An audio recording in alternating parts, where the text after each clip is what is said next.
Well,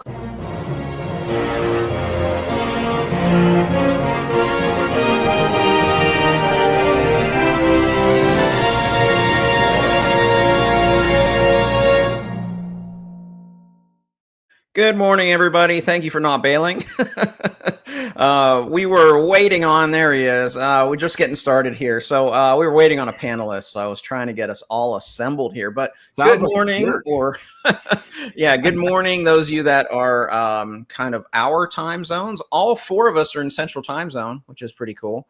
That's but maybe if never you're happened. Yeah, right.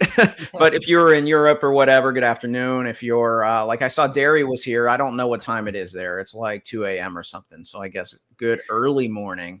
But welcome to Brunch and Books. This is just a kind of free-for-all discussion about books, and it happens during brunch hours. We'll talk about what we might be sipping. I have high hopes at some point that someone comes on one of these shows with a mimosa. Which I can't do because I'm a teacher, and that would be just bad form in case anybody saw it. So if I'm still doing this when I retire, it'll be mimosas all day. But anyway, good morning, my awesome panelists. We're just going to go around first to just, I mean, I'm sure everybody on my channel knows all three of you, but just in case, like, introduce yourself and then tell everybody what you're drinking, and then tell us what you're reading at the moment. So let's just go clockwise. And Sam from iSamwise. First of all, welcome to the channel for the first time. And what are you drinking and what are you reading? Yeah.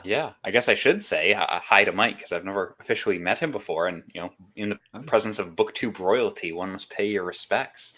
No, but yeah, I am drinking very excitingly water here this morning. Not much of a coffee person. And then as far as reading, though, goes, hopefully that's more interesting. Just finished up the other day, The Jupiter Knife by DJ Butler, who's Christopher Rocchio's editor, but also writes some very bizarre fantasy books. And then just started Exodus from the Long Sun by Gene Wolfe, which is the last book in his Long Sun series. So awesome. Well, welcome.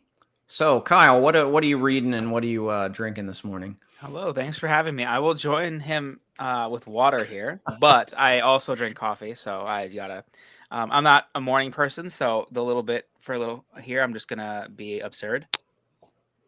And for reading, I'm reading a lot of stuff, but the two that I'm focusing on right now is Tough Voyaging by George R. Martin.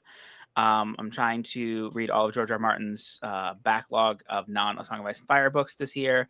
Tough Voyaging is up technically last month. John from Talking Story already finished it, and then me, Jake Bishop, and Ian the Reader are also reading it, and we're just all slower than him.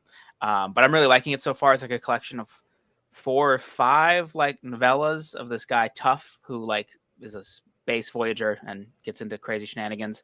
It's really good so far. And I'm also reading the worst Guy Gavriel Kay book, The Summer Tree, which I'm like 120 pages into, and like 105 of those pages are probably awful. But you know what? We're getting there. We're slowly but surely. He's becoming a good author right in front of my eyes. So Absolutely, yeah. The second half of that book's great. So that's what people have been hey, telling good. me.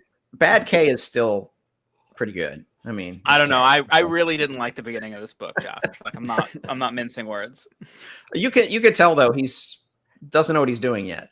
But yeah, like he's starting to find his footing for sure. Yeah, the characters are starting to make decisions that sound like characters. So yeah, and I think you'll see each book just the progression, and by the third one, I think the third one was great. So, Mike, good morning. And what are you drinking and what are you reading?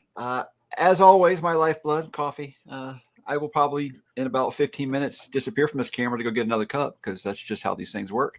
But I'm sure you guys can carry the conversation just fine without me. I am reading this book that no one's ever heard of. It's called The Dungeon Anarchist Cookbook. It's book 3 in Dungeon Crawler Carl. Very, very not very well known series that no one else is reading right now. So you guys probably have no idea. And also my reread of Dark Tower 7. And we'll have very much vocal opinions about that. But I'm Mike. I run a BookTube channel like all these gentlemen here, and I've never read Guy Gavriel Kay. So if you have to leave now, I understand. Most people have it, if we're honest. It's just our little corner that like really talks about him. So. It really is, because you'll think something's super popping, and then you're like, no, it's just this small corner of BookTube over here that really loves something. Guy Gabriel Kay is from where I'm from, like the bookstore that I used to frequent. He went to growing up, and he went there for a signing like recently. And I asked my friend to go because I didn't want to go alone. And she's loved Lord of the Rings her whole life. She's a huge Lord of the Rings nerd. Never heard of Guy Gabriel Kay at all. And I'm like, really? He like is the guy who helped with the Silmarillion. She's like, I've just never heard of him. And so it's weird that like in our circle, like he's just like really well known, but even amongst fantasy fans, like there's just plenty of people who've just never heard of him. We were talking about him on the Discord just yesterday. Our question of the day was, what's like one of the most underrated authors or something like that? And someone put K, and I didn't put K, although I almost did, but it really is. I mean, in our little corner of BookTube, a lot of people know him, but you know, in my 8 years here in Austin, I have 3 different bookstores or 6 different bookstores I go to, 3 half-price books and 3 others. And unless there's a new release or it's Tagana, I never see a Guy Gabriel Kay book. So he's not like, you know, it's not like there's no brand recognition like Sanderson or Rothfuss or any of those others. And it's a shame because, I mean, I think he's the best. So guess which one Guy Gabriel Kay book I own? Tagana. I mean, that's everybody. Like that's his most popular book. I do think that's what was sent to me. So yeah, you should start with Lions of El Rasan. I feel like Absolutely. that would work well for you. It's a really good standalone. Yes, that would be. I too know Jake Bishop, and I too have been told that. Hey, I didn't know if we both said that to you, then it's probably right. Hey, and I'll add me. That's 3. Yeah. So I'm drinking coffee. I always do the French press for these instead of I have an espresso, but I usually do the French press. Pot up here. I didn't even think about that. Yeah, I always do the French press for smart. these. I made I have this Hawaiian blend that I think a student gave me. It's a dark roast and it's really good. I need to write down the brand of it because it was quite good. So that's what I'm drinking. I am reading Midnight Tides by Stephen Erickson, book 5 in the Malazan Book of the Fallen. I love this purple cover. I love that cover too. But yeah, I'm about, I don't know, like a third of the way, 40%. Really enjoying it. I read book 4 of it in November. So it's been like 8 months since I. Is this your first run? The series. This is, yeah. Okay. So you might catch up to me. Were you in the middle of Toll the Hounds? Or yeah, twice. Okay. Twice in the middle of Toll the Hounds. Yeah. Wow. People are just so convinced you're never going to finish it. And I'm just like, I mean, he would say if he was just like, I'm done. Look at all the series I say I've quit. I would. Exactly. Like it's. Yeah. Yeah. I have been almost ready to pick up Midnight Tides for, I think, a year. Yeah. I just never, like, that's why it's sitting right here, is that I keep almost reading it. And then I'm just like, do I want to read a 1,000-page Malazan book right now? And the answer is always no. But I do really want to read it. Well, and that's why I schedule mine. I schedule mine usually during breaks when I'm not working so that it doesn't seem like it takes, you know, half of my month or something like that. I'm just kind of burned out on giant books right now. Me too. And the thing was, it's like, it wasn't a bad experience because I love Shogun. It was like my book of the year last year. But since then, I've been like, massive books I can't, you know, because I did Ken Follett later that year, but Ken Follett I feel like you can read stupid fast. He does read fast. He's really fast. Yeah, Shaw's reading Fall of Giants right now. I want to read that. I want to read more of them. I've only read 2 and they're just 2 amazing books, you know. So I read Pillars. Pillars was my book of the year 2023, something like that, maybe second, I don't remember.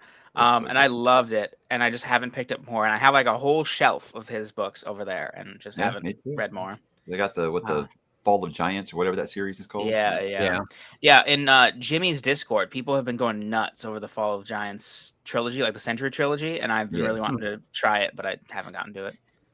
That and Kingsbridge, what I have. I've read 2 of the Kingsbridge books. They've both been just fantastic. But look at Ben over here. I'm just like, I can't right now, you know. Suggesting that Mike just skip books. Like, wow. I could never. Like Kyle, you've never done that. If you're not aware of this and you're watching right now, Kyle, would you share everybody your experience of reading The Wheel of Time? Because this is the most outrageous thing I've ever heard of. That's right. You skipped around, didn't you? It makes more sense when you put it logically, but I do like to just tell people I skipped and see their reaction. So I liked the first 4 books. but people told me Shadow Rising was going to be like just the book, and I was like, yeah, Shadow Rising is like a really good book, but I just Same experience. I at didn't that wet my point pants like everyone else. I yeah. was like, you know what? There's a lot of really annoying characters. Like there's a lot of like just like Robert Jordanisms. I'm just not feeling. I was like, I'll give it another book because like this won't be the hyped one, and I just didn't really like Fires of Heaven. Sorry. And I was like, you know what? I'm throwing in the towel. Like these characters just annoy me. And I had like all 14 of the mass market paperbacks, so I was gonna donate them. And I grabbed The Gathering Storm, and I was gonna donate it. And I was like, you know, Sanderson's my favorite author. Like I really wanted to finish this series to see how he finished it off. And I was like, I'll just read the prologue of this. And my thought was, if I read the prologue of this and it doesn't seem really annoying, I won't donate the books, and I will just come back to it at a different time. Like I wasn't gonna skip. I just wanted to read and see if the writing didn't annoy me as much because I like Sanderson. And the prologue to The Gathering Storm is fire. It's so good. And I was like, this is really good. And I was like, well, I'll just read chapter 1. And then I thought chapter 1 was so good. And then I just kept reading. Like it was not even planned. I just kept reading. And so I just skipped 6 books. And then at a certain point, I was like, people are going to be really upset when I do this. So I kept it quiet. And then I finished the book and I messaged Jake Bishop and I was like, hey, I read one of your favorite books and gave it 5 stars and never guess what. So people were making betting pools about what the book was. And then somebody said to Jake, he's like, maybe it was Lord of Chaos. He's like, there's no way he continued Wheel of Time. And I was like, well, you were wrong. But then at that point, I was just in the momentum of book 12 and I didn't want to go back to the books I didn't like. So I just read 13, 14. And you know what? Those books were great. I loved them. So I have since read Lord of Chaos. I Chaos. had on my Discord years ago. He's since moved on, but he basically read the first 11 books just to read the Sanderson books because he's such a Sanderson fan. He just complained the whole way, and then he got to the Sanderson books. Like, oh yeah, these are amazing. You could have just done the Kyle and just skipped straight to them. Yeah, right? They're not. I will say they're not that different. The Sanderson books are free of some of the more annoying Jordanisms for me personally, but also I think it just happened to be the plot was also moving more. Like it wasn't just that it wasn't Robert Jordan, and I think Robert Jordan has a lot of really good parts to his writing. Like I tend to focus on the negative because people ask me why I skipped books, and I'm like, well, I wasn't liking his writing, but I think he's really good with like setting and just like magic. Like I think his non-character writing is excellent. He just has never met a human being, and so because he never met a human being, he doesn't know how to write them. Wow. I'll give a dissenting view. Is as soon as Sanderson picked up the series, I missed Jordan's prose. I honestly have more of a like I like his writing style a lot better than Sanderson's. I don't know. Sam, have you read Wheel of Time? I think he's frozen. Oh, sorry. Yeah. No, Sam, have you read Wheel of Time? Because I know these guys have. I started Wheel of Time back when like the TV show was coming out because everybody's reading it, and got 6 books in and tapped out after that. Like Lord of Chaos just killed any desire to keep reading. I was like, couldn't do it. And then I just had a friend recently who pushed through the whole thing, and I told him about what you did, Kyle. I was like, well, I know a guy who like actually skipped. He's like, I wish I'd done that because he liked the Sanderson books at the end, but like between Lord of Chaos and that, I could not express how little plot momentum is in those 6 books that I skipped. Like I truly I think people that like went through it, like have convinced themselves that more happened than it did. Like I'm not saying nothing happened. Like I know the stuff that I missed. Like I can pick it up from context.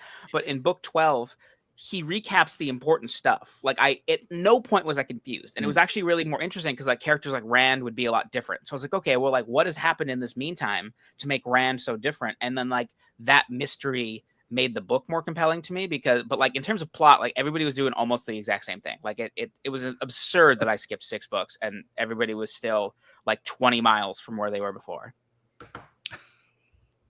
It's still just absurd to me, but I'm glad it worked. Yeah, I don't recommend it necessarily. It just happened to work with that series. I wouldn't recommend to other people. I took a break after 4. I took like a 6-month break after book 6 and got what I get from Amazon fans. Like, why don't you just quit? And the thing was, like, when I started reading it, I just started doing it because the TV show was coming out. And I was like, I want to stay ahead of the show. The rumor at the time was they were going to do 2 books a year.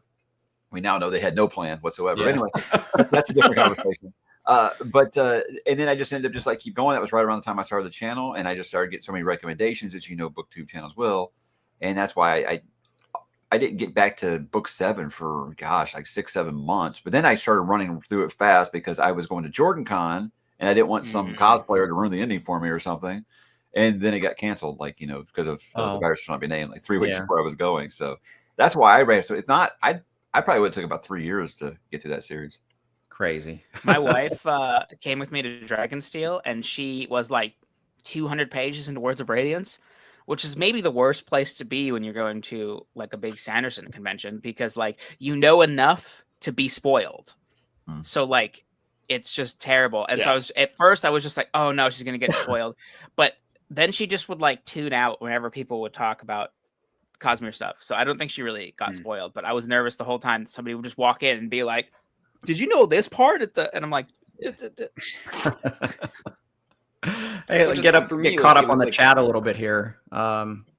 Hey, Neb's in Australia, so we have at least some viewers on 3 different continents right now. So morning. Brian Bell, love Midnight Tides. Hope so for me. Oh man, I hope Reapers works for you, Bill, because that's the book that burned me out because it's just so long. Jesus, yeah, that's a brutal one. I think Heidi agrees with us about the. Yeah, it's a top 5 for me. Gathering Storm. I think Knife of Dreams, was that Jordan's last one? I think that was my favorite. Get these? I have those. Yeah, these are nice. I really, really like these. I put the deadline on myself of when Toll the Hounds comes out on Broken Binding. If I still haven't picked it up, that's when I will resume it, when I get that version in my hand. That's like 2 years from now. Yeah, I got time. Hey, Derry pointed out your empty shelves back there, Sam. What's going on? Just different rooms. This is my aunt's shelf that needs to be moved out of my room. So this is off limits. My bookshelves are in the other room. So gotcha. I think there's a law where you have to do live streams in front of your books. Like, I don't think, I actually think the BookTube police are going to come get you. See, I have my main wall that I shoot is over here. I'm going to get swatted. But I have another one back here that nobody ever sees. I'm going to do a peek behind the curtain. I have 2 shelves that I need to build. So instead of rearranging now, I just have all of these here. Whoa. And it's been driving me nuts. I think one video we should all do with our book stacks in the background. Like, all the stuff that's not on camera, just our stacks, because I know we all got them. Mike, I can't imagine yours, because it seems like viewers send you so many things that you have. So this isn't an office. This is just an extra bedroom that turned into an office. So I have a regular sized closet over there. You couldn't fit anything else in that closet right now. So yeah, maybe I just open that up and do a video in front of that. That's good. I have, I think, 9 bins of books. I donate a ton of them, but yeah, it's people like, it's funny because people will assume I just like never get rid of books. I'm like, no, you don't understand. I get rid of books all the time. Like, I'm always searching for a reason to get rid of a book. I just don't want, someone sends me, but I don't want to hurt their feelings being like, yeah, I donated your book. Yeah, I don't want to. I tell them when they send it, like, I most likely will never be able to get to it, like, ever. And especially as many. Someone will read it. So, like, I do the Andy Dufresne. I donate him to the prison. Yeah, and they love it. Yeah. What I was told, I haven't talked to anyone there, but I just say that the guy that I give them to there says they love them. So, hey, Durfee's mentioned that on his channel. Yeah, that's where I got the idea. Yeah. So Janie Wirtz is in the crowd. Good to see you, Janie. Thanks for hanging out. I got to read one of her books, I think, at this point. She's so supportive, and I haven't read anything by her yet. So I'm reading Master of White Storm. I've got Master of White Storm coming up. They got Master of White Storm. Is Master of White Storm short? I feel like it is. I have it around here somewhere. Yeah, it's like 350, 400, I think. Yeah. Maybe I'll join you. I've read the Empire trilogy, which she did with Raymond Feist, and I thought that was excellent. So I'm reading Feist next year. Those nice new Broken Binding editions. Those Broken Binding editions are beautiful. Like, if I had read any of that trilogy, I would have gotten them. But I just can't justify buying those editions make me want to read the books. Exactly. Yeah. No, I get those are happening next year. Yeah. They're doing their job then. Yeah, Ben. He liked the rip about. Hey, but this is a good perspective here. Yeah, that was funny.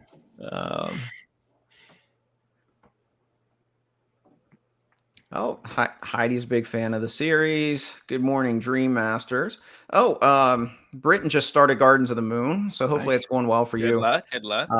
Yeah, that's my experience, I always feel like Deadhouse Gates is the make or break, because it seems like a lot of people regard this movie like, this isn't as, this isn't as complex as everybody made it sound. This is what everybody freaks out about. And then they get Deadhouse Gates and like, oh, and that's when they either tap out or they really get into it. Because I loved Deadhouse Gates. In fact, that ending Deadhouse still Gates haunts was really me. good. Yeah, that's my favorite of the first 4. So Lots of That was my wandering favorite around until in I the got to desert.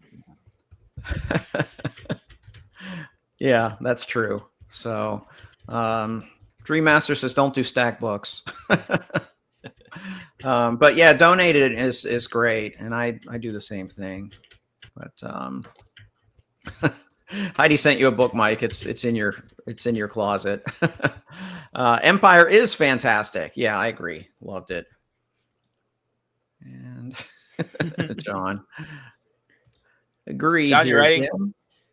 John's writing too long of books for me right now. Discovery is like 650 pages, and for the life of me, I can't pick up a book longer than 500 right now. But I'll get to your book, John.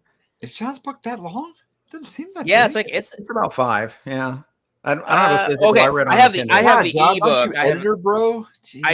In the ebook it's like 650 or something like that. So maybe the physical book is less, but Okay.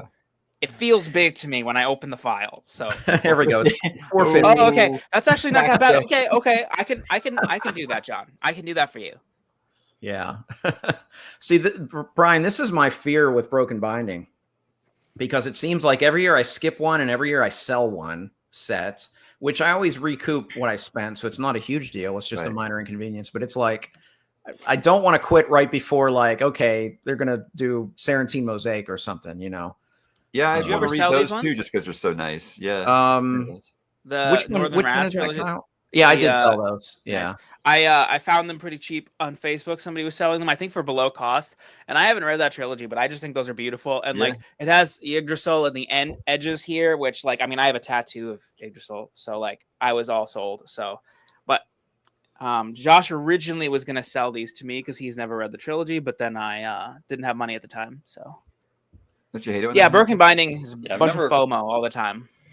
I hate it when I don't have money. Oh yeah, it's the worst. Books. Hey, Mike is Whenever in the I hop on house. Broken Binding, it just seems like there's going to be too much like books that I'm just not interested in, or that I haven't heard of that I'm going to be getting. It's like there's one series every year that's like, oh, I would read that. Yeah, they announced a new sub, and I'm like, I have no idea who this is, but the covers are pretty. So My favorites have been the special editions. I mean, the 3 Malazan books are outstanding. The Hyperion, I cherish. Hyperion's great. I have over there. Yeah, Memory Memory Star Star of Born I have Gorgon. over here. Yeah, it's funny because I don't have a subscription, but I've just like collected a bunch of them somehow anyway. I'm on the wait list, and I skipped for Magician, but that was before they started doing all the art reveals, and then I was like, I kind of wish that I had done it, and then I skipped for Black Sun. So if I have to, I'd never heard of that author, Rebecca Rowan. it's so Black Sun is really good.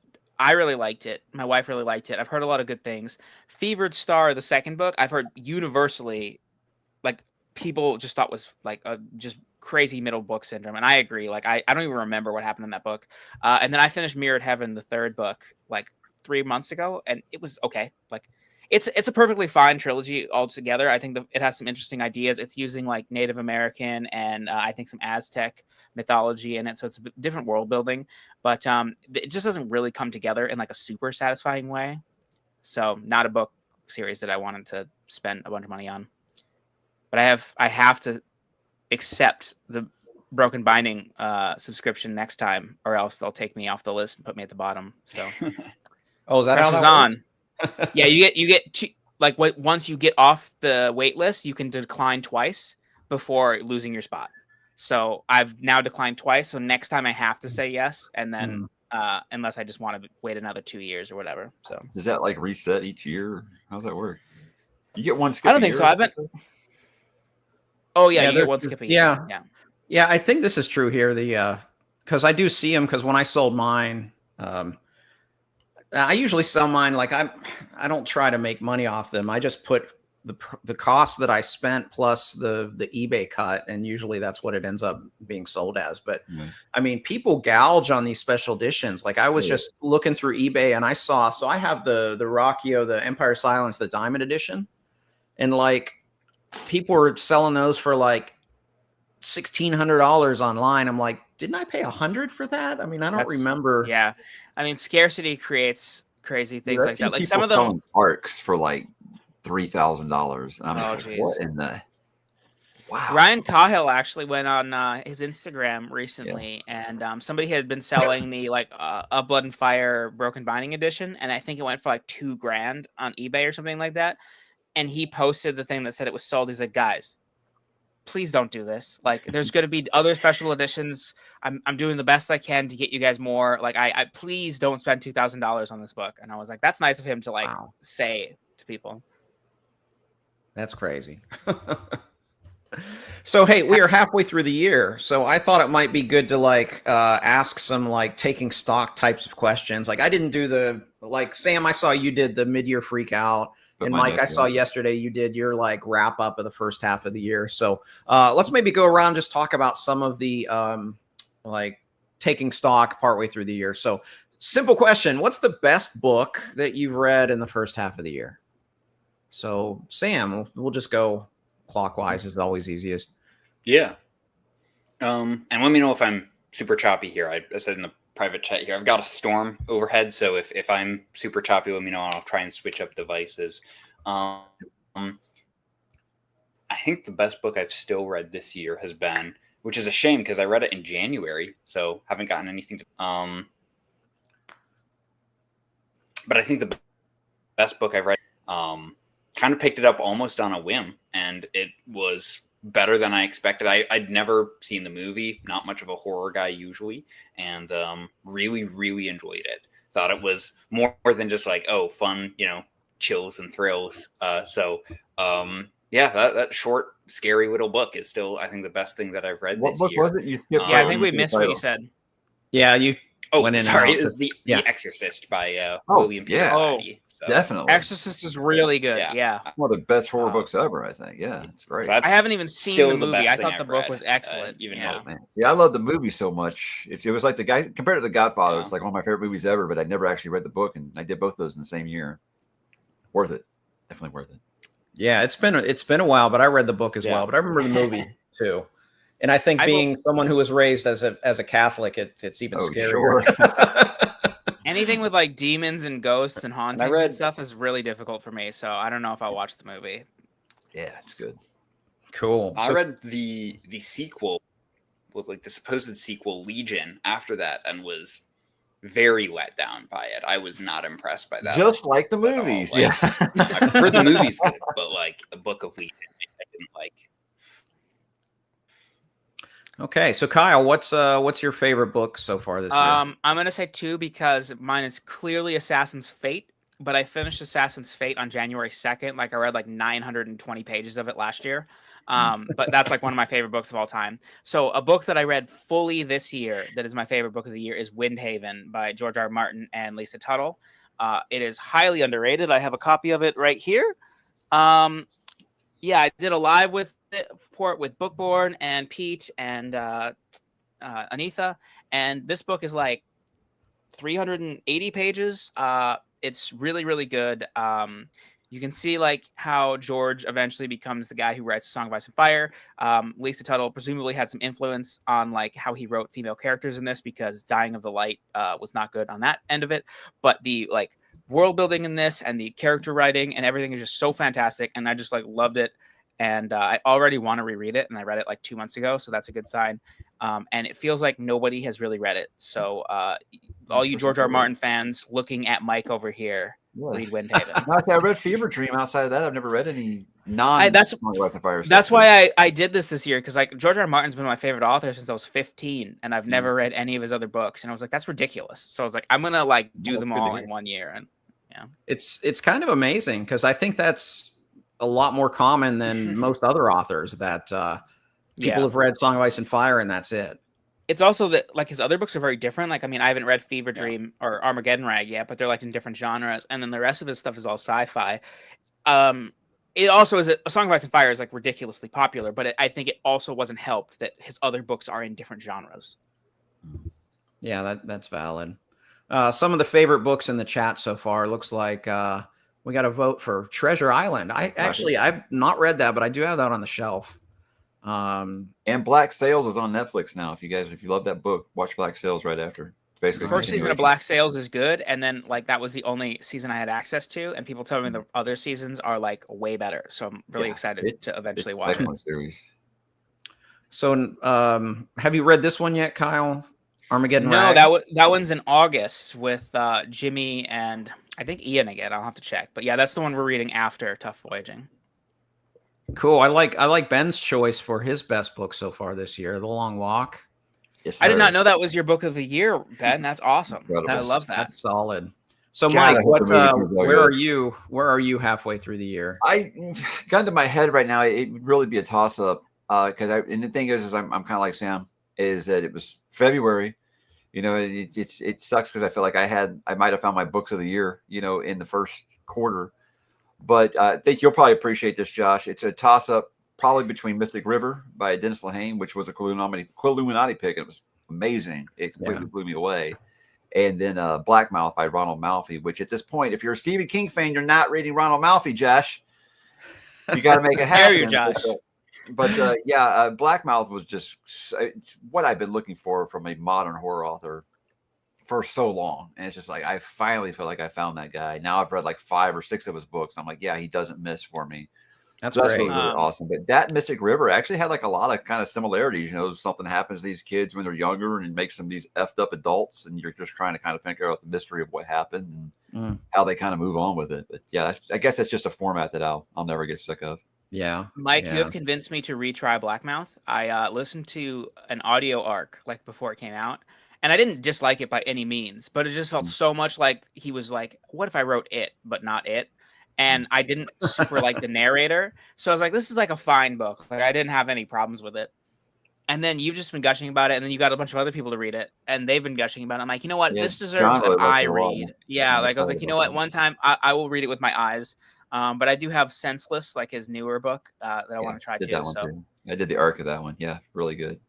Yeah. I hope this Blackmouth. I look at it, I'm like, some people will read it and say, I don't see what you're finding so special about it. I'm like, it's fine. It's going to be hit or miss with everybody, I think. But yeah, I mean, I also remember not really vibing with the audiobook. So that is the other piece. Like if I thought that it was like an accurate representation, I'd be like, it just wasn't for me. But I'm like, you know what?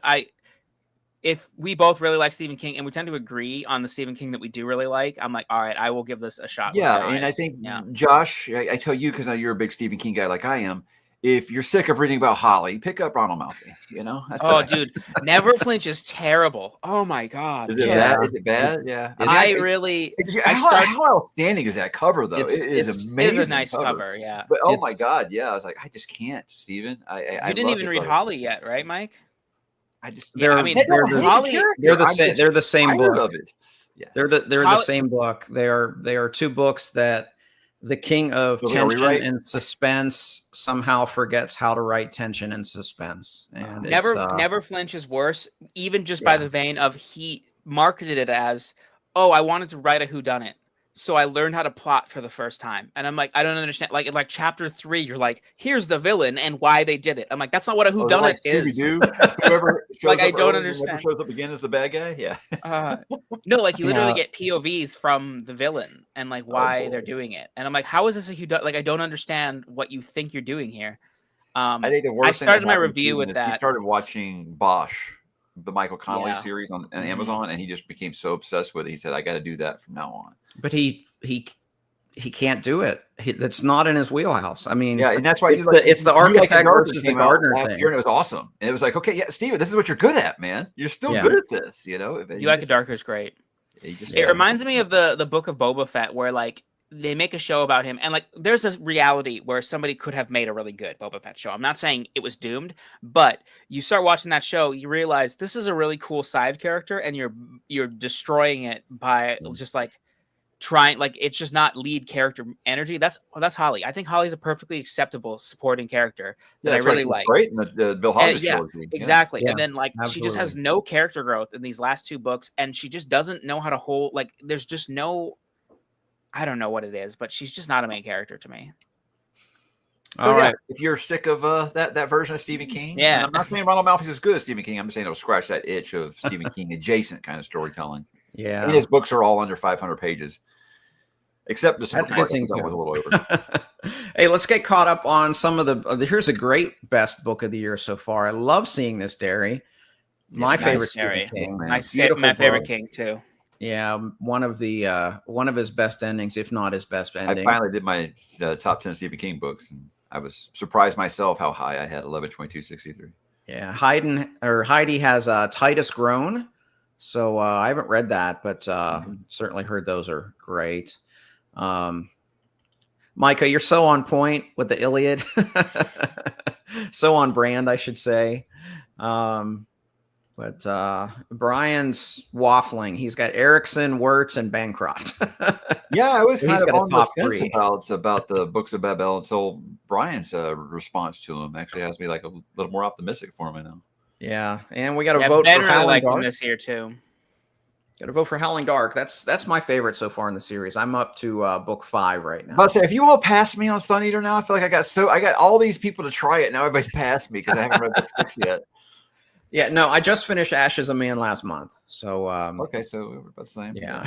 And I say I got to try You to just- do Dregs of Empire between because everybody says it's really almost mandatory reading. Yeah. I wouldn't say mandatory, but it's really good, and it does explain. Like it's more mandatory than the other ones, I would say. Okay. Yeah. And we got an awesome vote for Lions of Al-Rasan. Lions of Absolutely. Al-Rasan. Let's go. I have Gorman Guest. I've never had it on Yeah. the schedule or anything, but I do own it. Yeah. Yeah, So I guess my book of the year so far, if I count rereads, it's Crime and Punishment, which the second time around was just incredible. We got Sam on a slow Wi-Fi. But yeah, so I would say Crime Is and that coming Punishment. through better?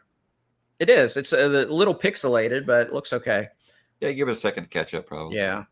But yeah, Crime and Punishment for me is probably my favorite. But if I can't include rereads, I would probably say Liza Locklamora probably would be. I forgot you maybe read that because this year. Was that in January? It was. That was in January. Yeah. That's a great book. Yeah. So yeah, definitely enjoyed that. But Are you planning on the although sequels anytime soon? What's that? Are you planning on the sequels anytime soon? Yeah, I hope to at least get Red Seas Under Red Skies by the end of the year. So it's yeah, hopefully do that. But yeah, John, although Raskolnikov, I mean, still a character that's kind of enigmatic. But anyway, yeah, we got some more CNP love. Love that there. So I bought a new translation of that because I liked the cover, and I looked it up, and the translator, James something, people said was really good. So I hope to finally read that because I bounced off Oliver Reddy, not James, Oliver Reddy. okay. I bounced off the Constant Garnet translation. Yeah, people told me that was the worst one. So I know Micah likes the Garnett translations. I personally, I struggled with them. My first time I read CMP was with the Constance Garnett.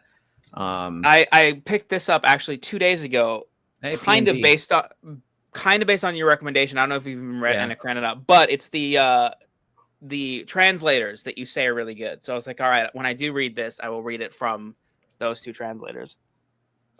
Yeah, I like Pavir and Volohansky. I think it's a little easier to read, to be honest. I saved a note in my phone. I had a really great comment from a viewer when I talked about Crime and Punishment, and it was about translations. And the one that he talked about the most was last name Katz, Katz.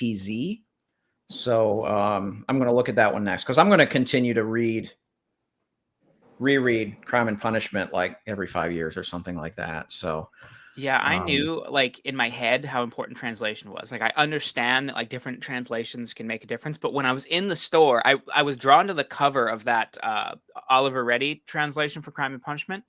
And I have the Constant Garnett version on my phone. I was like, well, I don't want to buy a new version and like have it not really matter. So I just like pulled up the ebook and I read the first pages right next to each other in the bookstore, and it felt unbelievably different. Like one just felt like cutting myself with glass, and the other felt like just reading really. And I'm like, wow, this makes such a big difference. So I think it would be interesting rereading the same book with different translations. Yeah. So, oh, cool. That was Paul.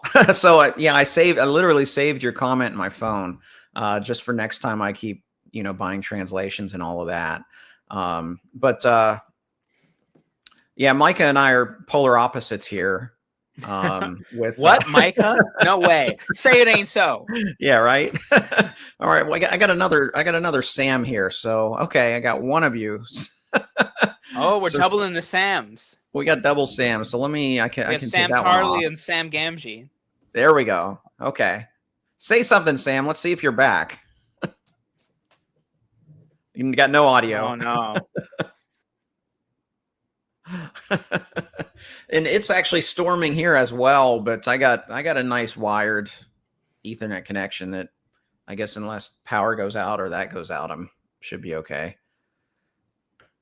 It's just scorching hot here. So here's some more detail with the translations. But I think a lot of times they are personally, they can be personal.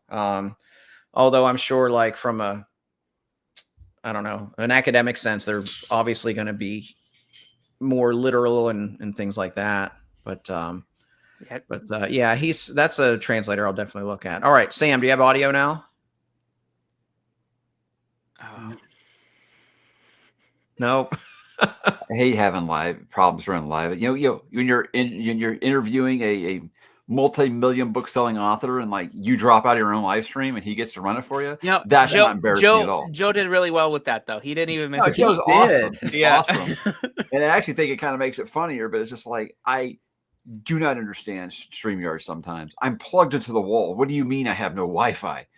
Yeah, I loved that because he just rolled with it and he was like answering the chat and I did a live stream with Becky. Becky does blog when she first was doing like a Song of Ice and Fire stuff, and it was like her first time I think doing a live at all, and certainly her first time talking to me. And like half an hour into the stream, like I just like fell off. And so she just was like responding to comments by herself while I was trying to get my internet back up. And I was like, oh my God. And she handled it well, but I just felt so bad. I was like, this is your first live. You don't even really know me. And you just have to like respond to my commenters while I just like peace out. But it's the internet. What are you going to do? On, if it's a big name author or something like that, I am not doing it live. So that made me nervous, Mike, because I have a wired Ethernet here. And it's like, does StreamYard do that or what? To me, it just occasionally, but it's probably just, hey, now we got two Sams. I'm waiting to see which one he pops up into. So we shall see. Okay, there's one. No audio. I'm going to keep both up in case maybe one has audio and one has video. That would be interesting. Janie, did you see any books behind me that you usually like? I know I'm so annoying. I block my own books during my videos, so nobody ever gets to see you. I can't even tell what they are besides that Dune book, and I think I see John Gwynn. Oh yeah, John Gwynn back there for sure. It's mostly my comics and stuff on this one, but that's why I don't recognize them. Yeah, gotcha. Yeah, I need to have like a special you got the Stephen King, you got the Dark Tower. I think at least once per video I get a question about, hey, what's the book that's second shelf, third from your right shoulder? I get that question a lot. So love it. Okay, so well, hopefully Sam will get back here. Let's do another taking stock type of question. How about what's your most anticipated release or most anticipated read the last half of the year? So I guess Kyle, you're up next. Oh boy. You kind of cut out there for a second. Did you say most anticipated read for the second half of the year? Yeah, either a new release or just something that you're going to read the second half of the year. What are you most looking forward to? Okay. Well, thinking about the books I own that I want to read is stressful. So I will say Shadows Upon Time by Mr. Christopher Rocchio is what I'm very, very much looking forward to. I did not like Disquiet Gods as much as the general fandom. That does not mean I did not like it by no means. Like I gave it 5 stars. Just he's a brilliant author. But it was not one of my favorites of the series. It makes me a little nervous for where the series is going, but I still have faith in him. So I'm going to continue my reread with Demon in White probably next month and then go through that. And I'm also really excited for the new Ken Liu book, All That We See or Seem, which seems like it like I don't know how much I would like it. Like it's like a cyberpunk crime thriller or something. But Ken Liu has not failed me at all yet, so I'm gonna hope for the best with that one.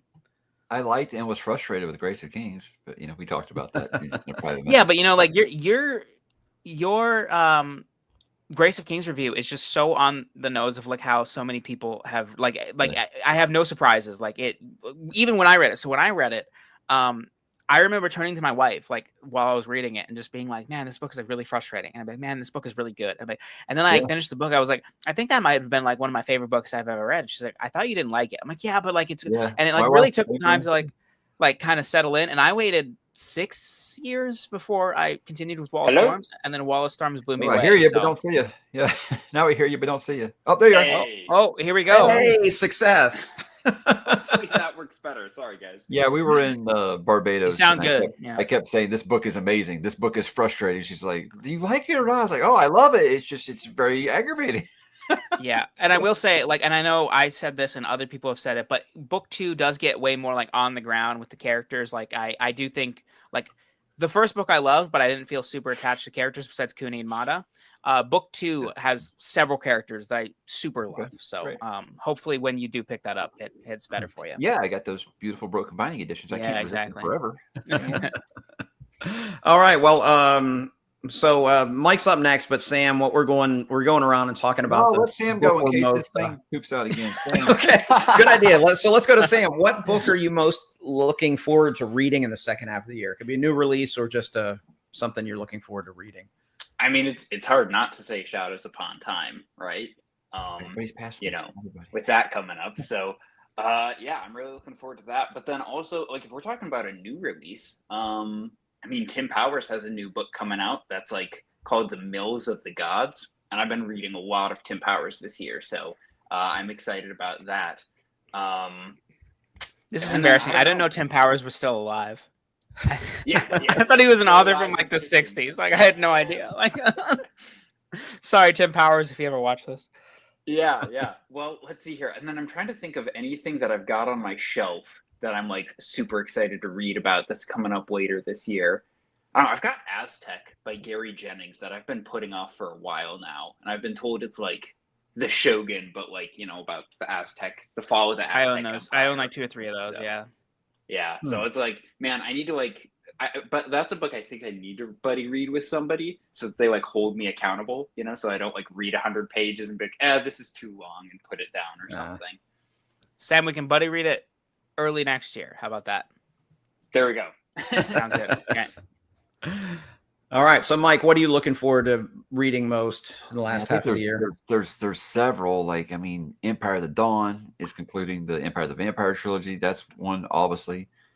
Gosh, of course, the new Christopher, because I'm going to read 6 and 7. Not back to back, but I'm going to read 6 and 7. I haven't read Empires and Dust yet. That's a new Cahill because it's 500,000 words, you maniac. Stop it. Absurd. So there's several things. Strength of the Few, James Islington, obviously. That's the sequel to Will the Many. Excited for that. But I think. Oh, yeah, that's one of mine too. The reason that I'm going to pick King Sorrow by Joe Hill is because I've been waiting for Joe Hill to write another book for like a decade now. Yeah. I sounds love incredible. what he's doing in comics, but I was like, can we get back in? What I've been told, King Sorrow, which is this freaking big, it's basically his version of it. And I'm like, well, I don't think that there's any guy out there that I'm interested in his take on it than the son of Stephen, clearly. So yeah, probably mostly excited for that one. That's going to kind of be my feature of spooky season this year. It's hard not to read it right now, because I did get the review copy, but kind of make it a big feature in Halloween time this year. Yeah. I think Preacher. Yeah, I'm really probably gonna read one. it around then too. Yeah. Yeah, everybody I know that's read it had been like, yeah, this might be Joe's best book. Yeah. Wow. That's cool. Joe Hill is like a really good author, and then he has a brother who is definitely a guy who's put words on he's a guy paper. who does stuff. I was also they were going to some con and they said they were going to get me a Joe Hill book signed while they were there. I was like, thanks. Like, do you want me to get something from? He's like, I guess I can get you a copy of Sleeping Beauties because Owen's going to be there too. I was like,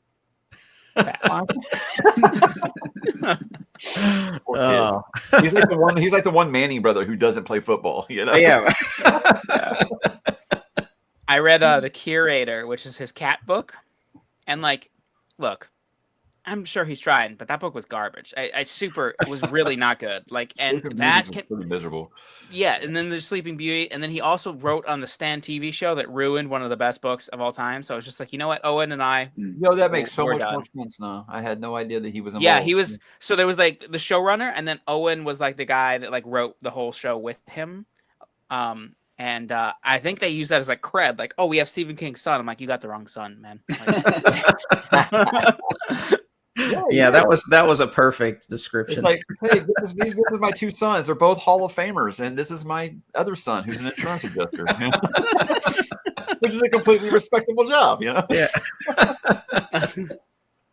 Oh, that's great. So my most anticipated read, and I can tell you exactly when it's going to happen because I'm going to start it August 1st, is Changes by Jim Butcher.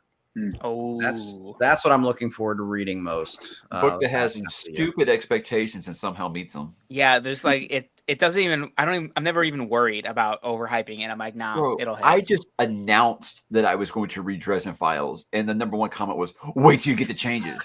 Okay, I'll wait till I get to book 12. I haven't even started it yet. Yeah. But it actually met those expectations. Yeah. So let's see some of the people in the chat what they're looking forward to. Strength of the Few, definitely coming up.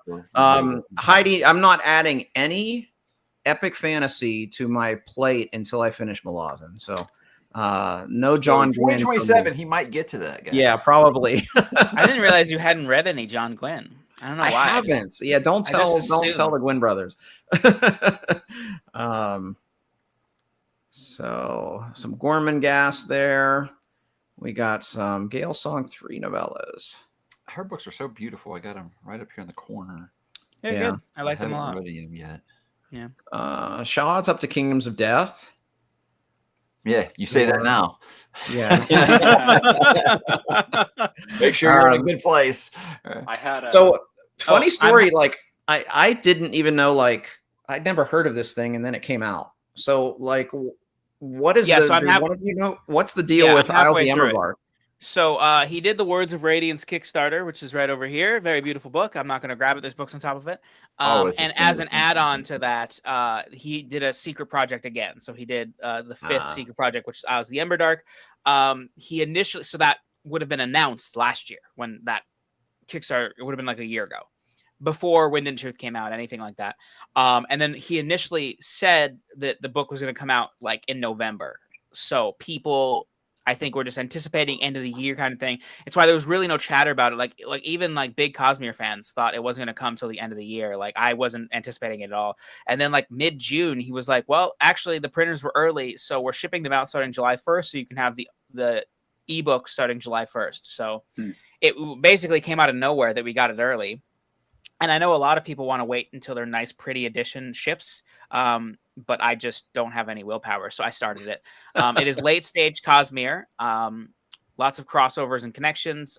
It's a sequel to the novella Sixth of the Dusk, but because he didn't want people to have to track down an obscure novella, he did something that's really interesting, where he put in the important parts of the novella as flashbacks in the book.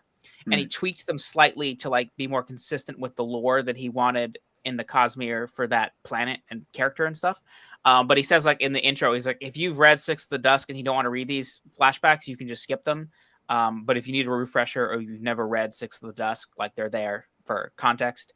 But so far I'm enjoying it. I do think some of the characters are a little clunky, but the overall story has been really good. I think I hit 50% last night before bed. So yeah, I saw this out and I was like, okay, how have I never heard of this? I mean, I don't watch Sanderson's YouTube every week, but you know, I think I catch enough of his weekly updates that I would have heard of it, but I somehow missed it.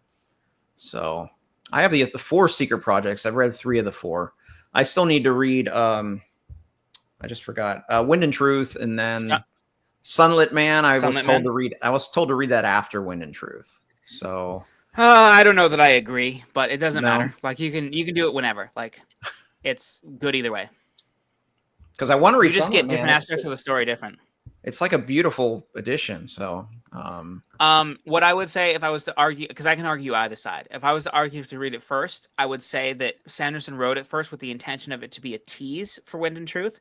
And when you go into Wind and Truth, the stuff that is revealed in Sunlit Man, he did that knowingly. So it's more about anticipation. So like people are saying it's like, a spoiler or whatever, like you do, but it's more about the tension of how you get to that place. Like you're like, okay, well, I know X will happen by this point, but this person is in Y position. So how, like, it creates tension in a different way. Like it's not like I don't agree that it spoils it. I think he's playing intentionally with your expectations to try to make you worry in a different way.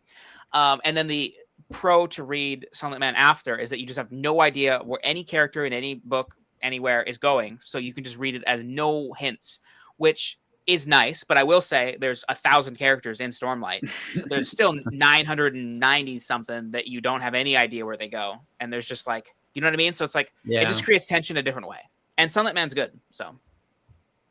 I really enjoyed Yumi. It was like, for me, Sanderson's stock was just plummeting. And then I really enjoyed Yumi. So I'm like, okay, well, I hope that the trend continues up. I don't want to be I don't ever want to be done with an author, So back to chat here. Mitch is looking forward to Lonesome Dove, which I think that was fantastic. All of us are big fans of that. That's the only book I ever recommended 100% success rate. That no one ever comes back and says that didn't work for me. Yeah. Good thing you didn't recommend it to Tori. Did she not like Lonesome Dove? I think she gave it 3 stars. There was some stuff she didn't really love about it. Okay. I did not know that. Yeah, I agree, Ben. Yeah. Small Favor is my favorite so far. For sure. Everyone's talking about Aztec. It's my favorite. Everyone's talking about Aztec here. Yeah, I've never heard anybody talk about it, and all of a sudden there's like tons of fans for this, and I'm like, okay, well, I own the first 3. I should read them. What is Aztec? Yeah, I've never heard of it. I mean, Sam, you mentioned it. Do you have a? So it's historical fiction. He mentioned it's like Shogun. Yeah, so it's like a 5-book series, maybe. Well, so sort of, Kyle. It's like Gary Jennings wrote.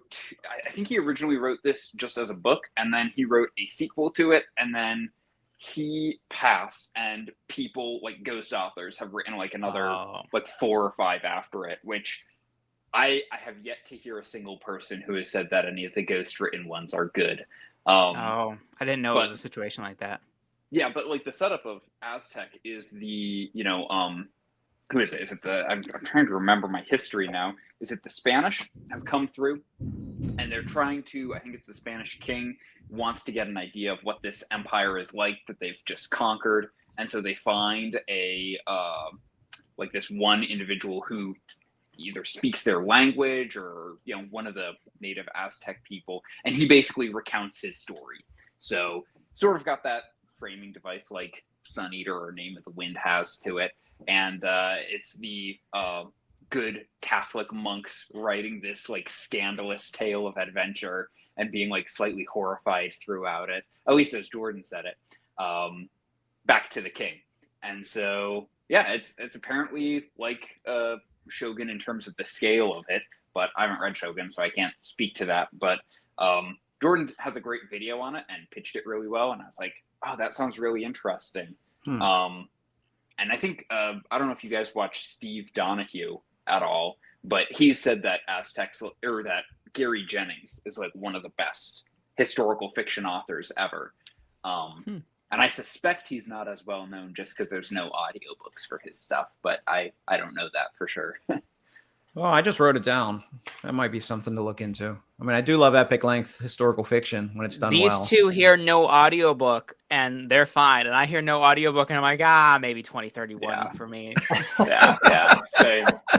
Actually, Tough Voyaging, I'm really liking, but there's no audiobook. And like, it's just been difficult for me with everything going on to like sit down and read a book for like longer than 20 minutes at a time. So it just feels like I'm making no progress, because normally I'll do that. But then after I'm done reading, I'll just pick up a book on the audio and like continue on and then go back. And I'm just like, I can't do that with that one. So it feels like it's taking forever. Or you could be like me and have your life affected by audiobooks and you don't even use them, because I haven't read Empires in Dusk yet. I've been meaning to tell you something. For the audiobook, and I want to read with them, So. I've been meaning to tell you something very important.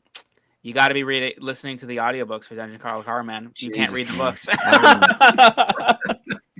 That might be the most. And the thing is, I said I've had nothing but great experiences with Dungeon Crawler Carl fans. That they're not pushy about me like not reading them all in a row. Because you start a new series and fans are really excited for you. Like, you quit reading what you're reading and read One Piece instead. That's kind of how some fans can be. But they never done that. But oh my God, it's like I'm like Biff from Back to the Future too. Would you shut up about the audiobook? That's what I feel like. Yes, I get that you love the audiobooks. I'm happy for you. I'm not going to be able to do it. Yeah, it's just yeah. And also, like, if you're already enjoying the books, like, I mean, I would always recommend to somebody who hasn't tried them, start with the audiobooks. Like, even if you don't like audiobooks, I'd be like, give it a try. But you already had the books and you read them with your eyes and you liked them. Like, it's fine. Like, just let the guy experience the books. But I will say the audiobooks are much better than like audiobooks. Like if you ever want to try a reread or something like that in the future, even just like giving it a shot is worth it. But like, yeah, reading them physically, I'm sure is going to work out fine. I think so, except apparently I have like the voices that you're hearing in your head aren't the same as they are in the audio. You're like, no shit. I mean, what kind of comment is that? and Mike and I never know how to pronounce names since we don't do audio. I was saying you can tell. You know what?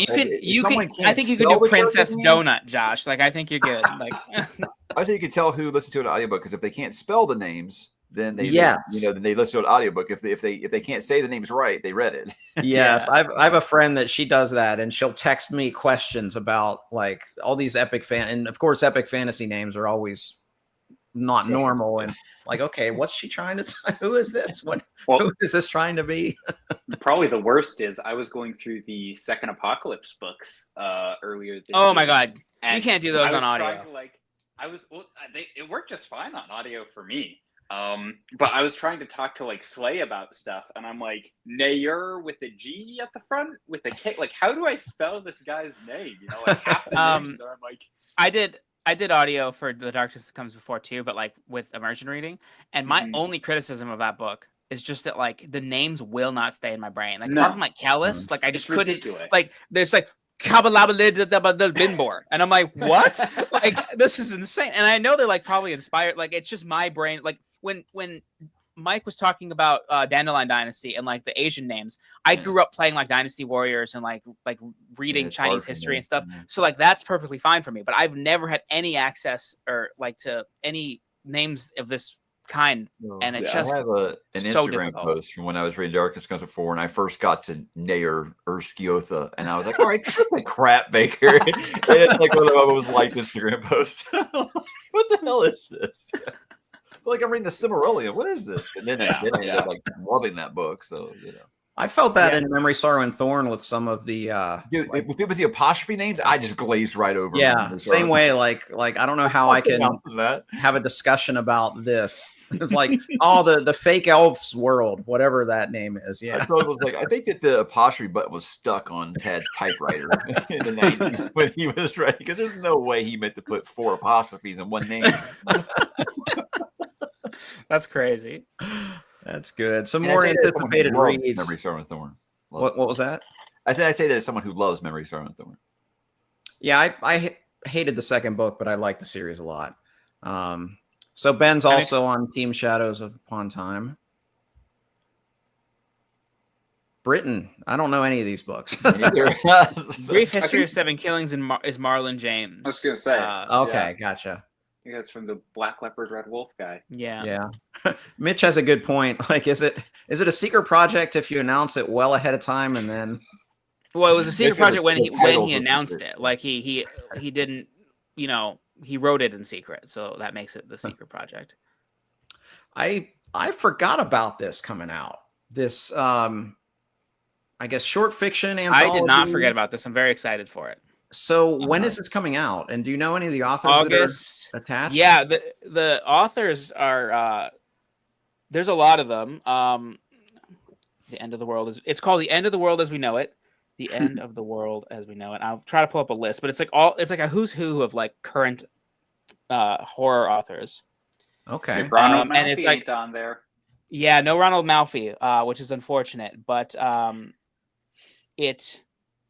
is basically set during and after, and I think some couple stories before The Stand, and it's like different authors writing in the universe of The Stand. I'm going to pull up some of the authors here. Introduction by Stephen King. Contributors include Wayne Brady, which is weird, Morris Broadus, Poppy Z, Robert Cargyle, Nat Cassidy, Richard Chismer, S.A. Cosby, Tanarive Dew, I think is how you say her name. Some people that I don't know, so I'm not going to mention. Carolyn Kepis, Michael Cortia, Joe Lansdale, Josh Mallerman. Oh, Ronald Malfi is in it. We were wrong. Well, Ronald so Malfi. group of authors. Why can't you throw Malfi in there? Yeah. Exactly. Yeah. Alex Segura, Paul Tremblay, Bev Vincent, Chuck Wendig. That would be a good one. So yeah, it's like basically they got every modern horror author to contribute a story. It seems like, and it's gonna be like a 900-page book. It looks like, and I'm pretty excited for it. Huh. You know what my problem with Stephen King adaptations are is I always say these screenwriters feel like they're better writers than Stephen King, and they're not. Yeah. Mm-hmm. And also, why do all these spin-off TV series like Dairy that they're doing, or what do they call the other one they did on Hulu, Castle Rock? It's like, why didn't they work? Because it's Stephen King fan fiction, and that almost never works for me. So Castle Rock, I liked Castle Rock. Was good. The second season that had Annie like, Wilkes, the actress that played Annie Wilkes was brilliant. It was like a young Annie Wilkes. It was like an origin story. I agree.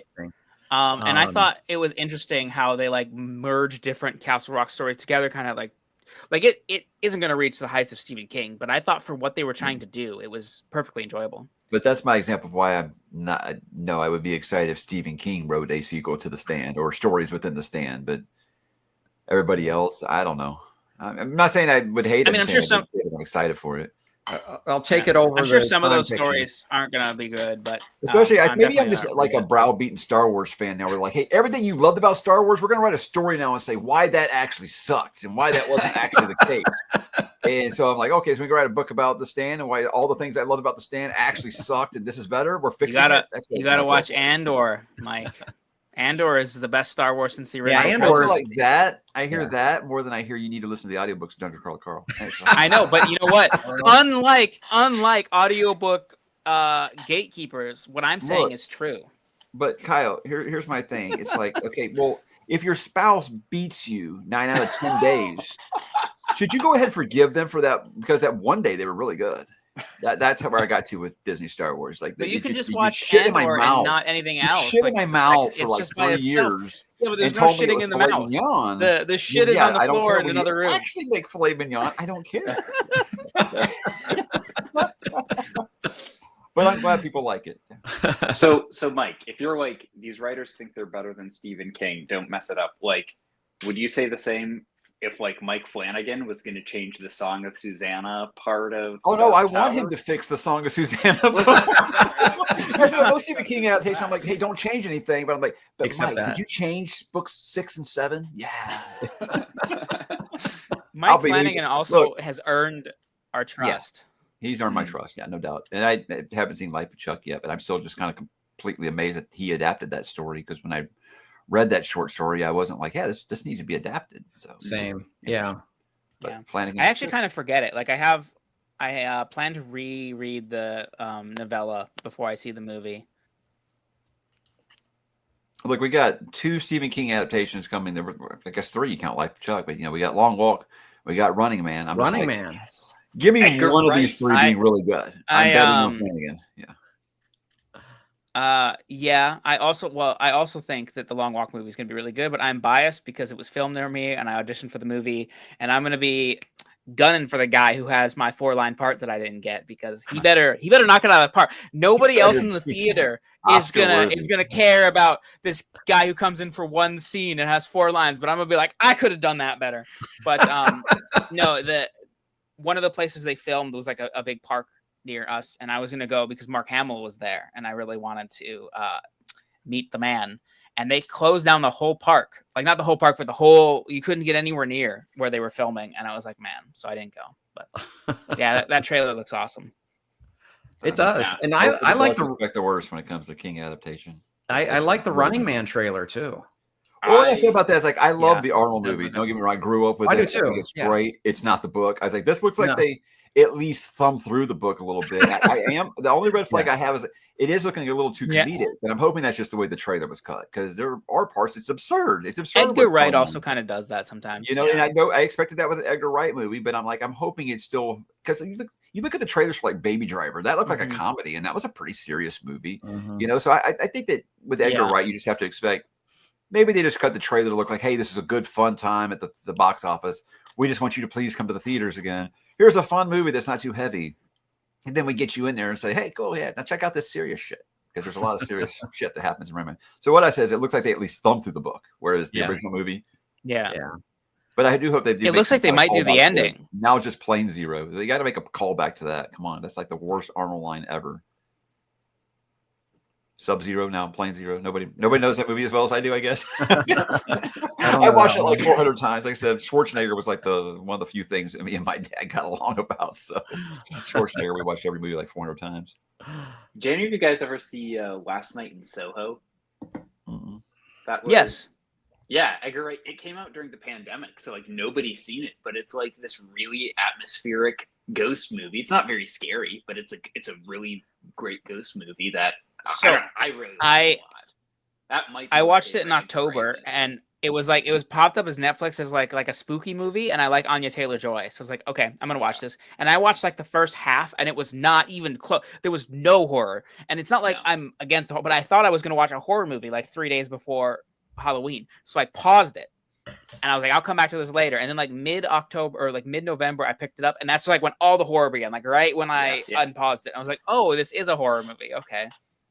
Yeah, I like it. But yeah, it's a good movie. Great British actor. I mean, Matt Smith is in it, and then it's the old grandma who was in Game of Thrones. Diana Rigg. Yeah, yes, she was good. That was the last movie she was in before she passed. And she's great in it. What movie is this?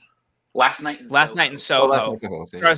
Anya Taylor-Joy and Elle Fanning for digital on demand. And I was like, I don't even know what this is. Yeah, and Mackenzie something. Oh yeah, it is Thomas and Mackenzie. I was thinking it was Elle Fanning, but that's not the right actress.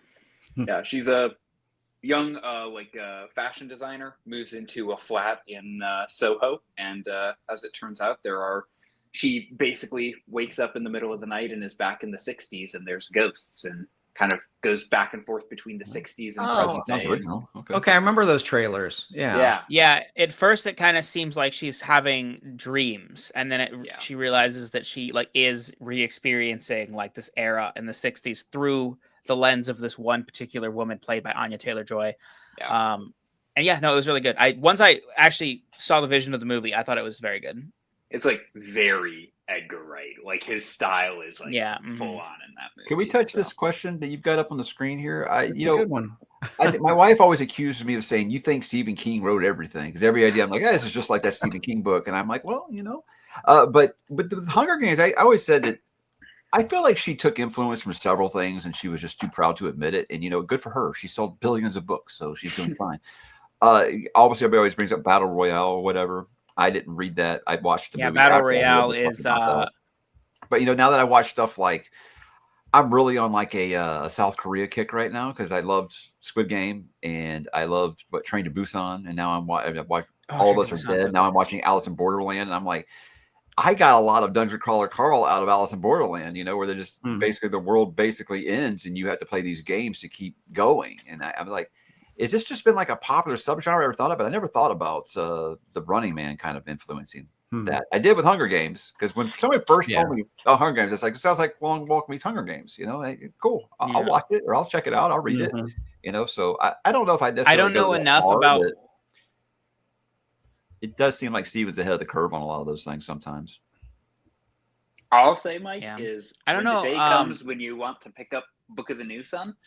There is a part of New Sun that is like you'll find out near the ending of it that is very similar to part of the ending of The Dark Tower.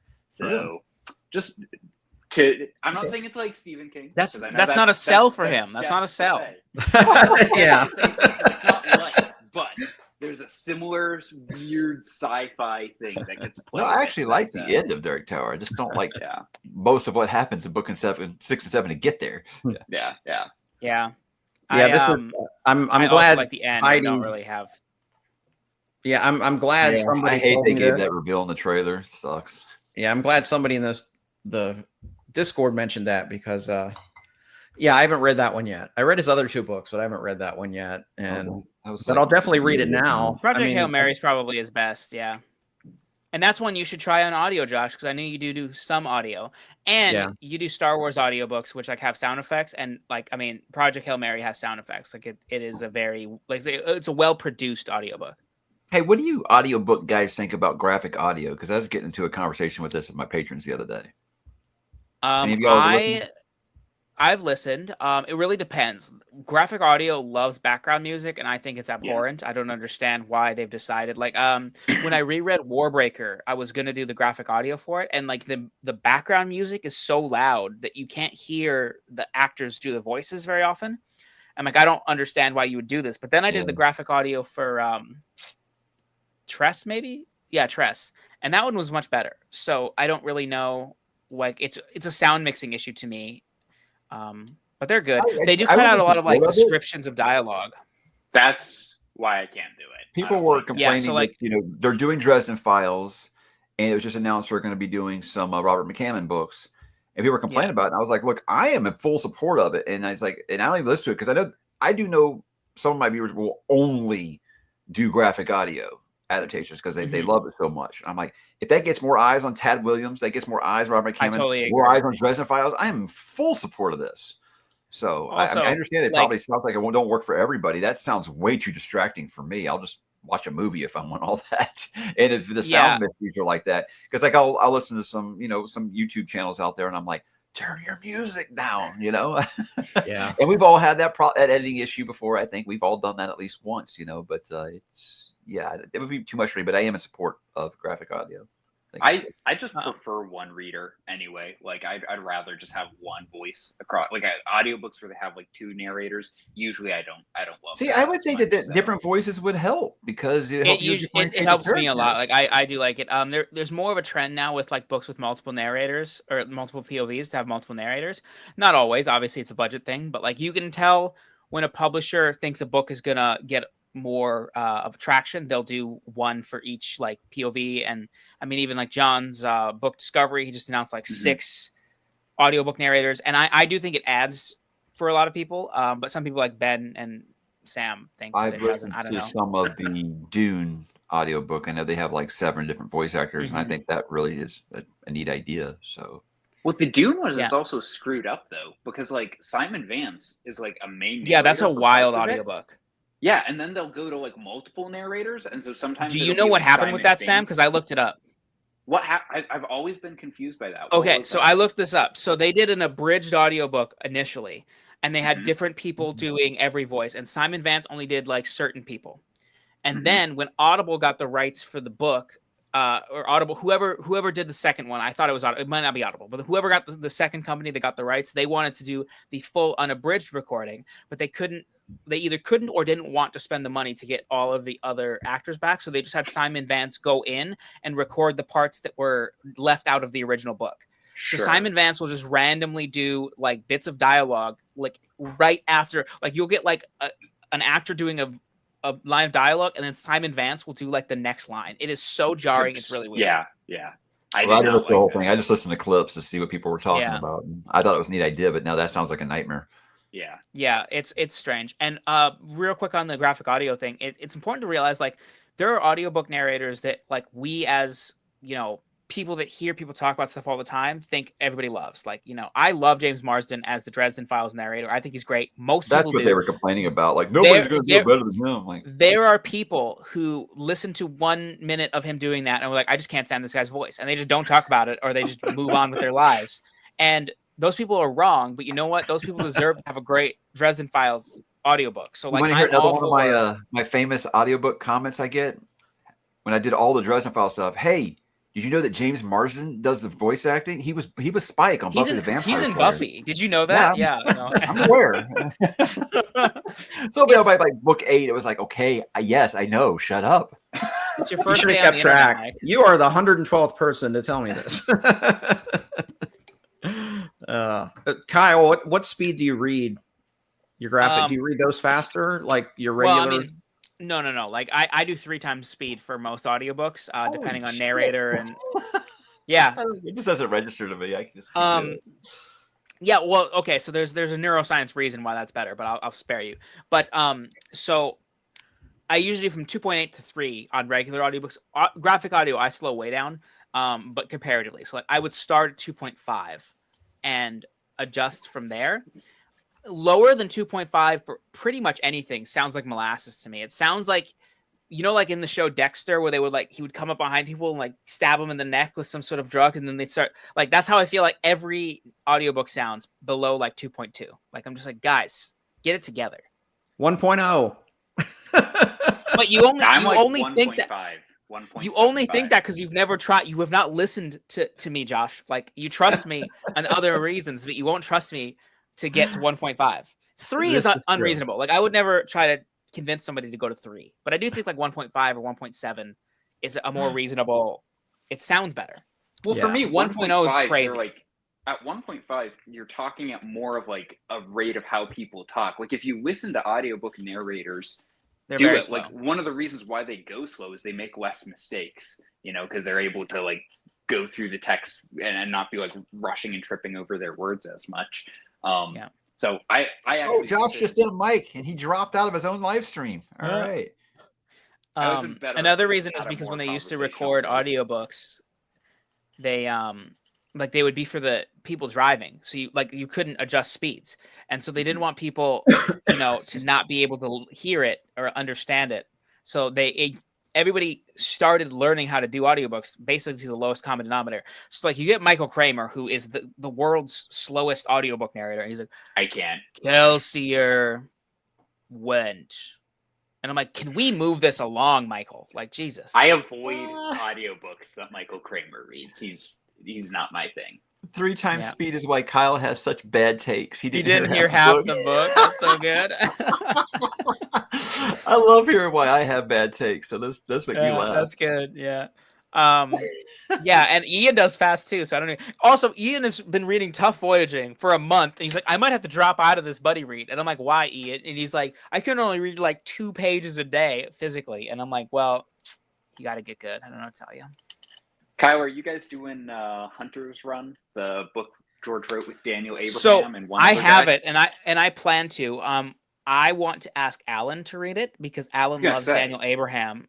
But Alan's doing Fever Dream, which Mike, you're still invited to the live show if you want to when we do that. And I don't want to overwhelm Alan with doing more than one, so I'm gonna play it by ear once we get towards the end. But I'm definitely going to read it. Sure.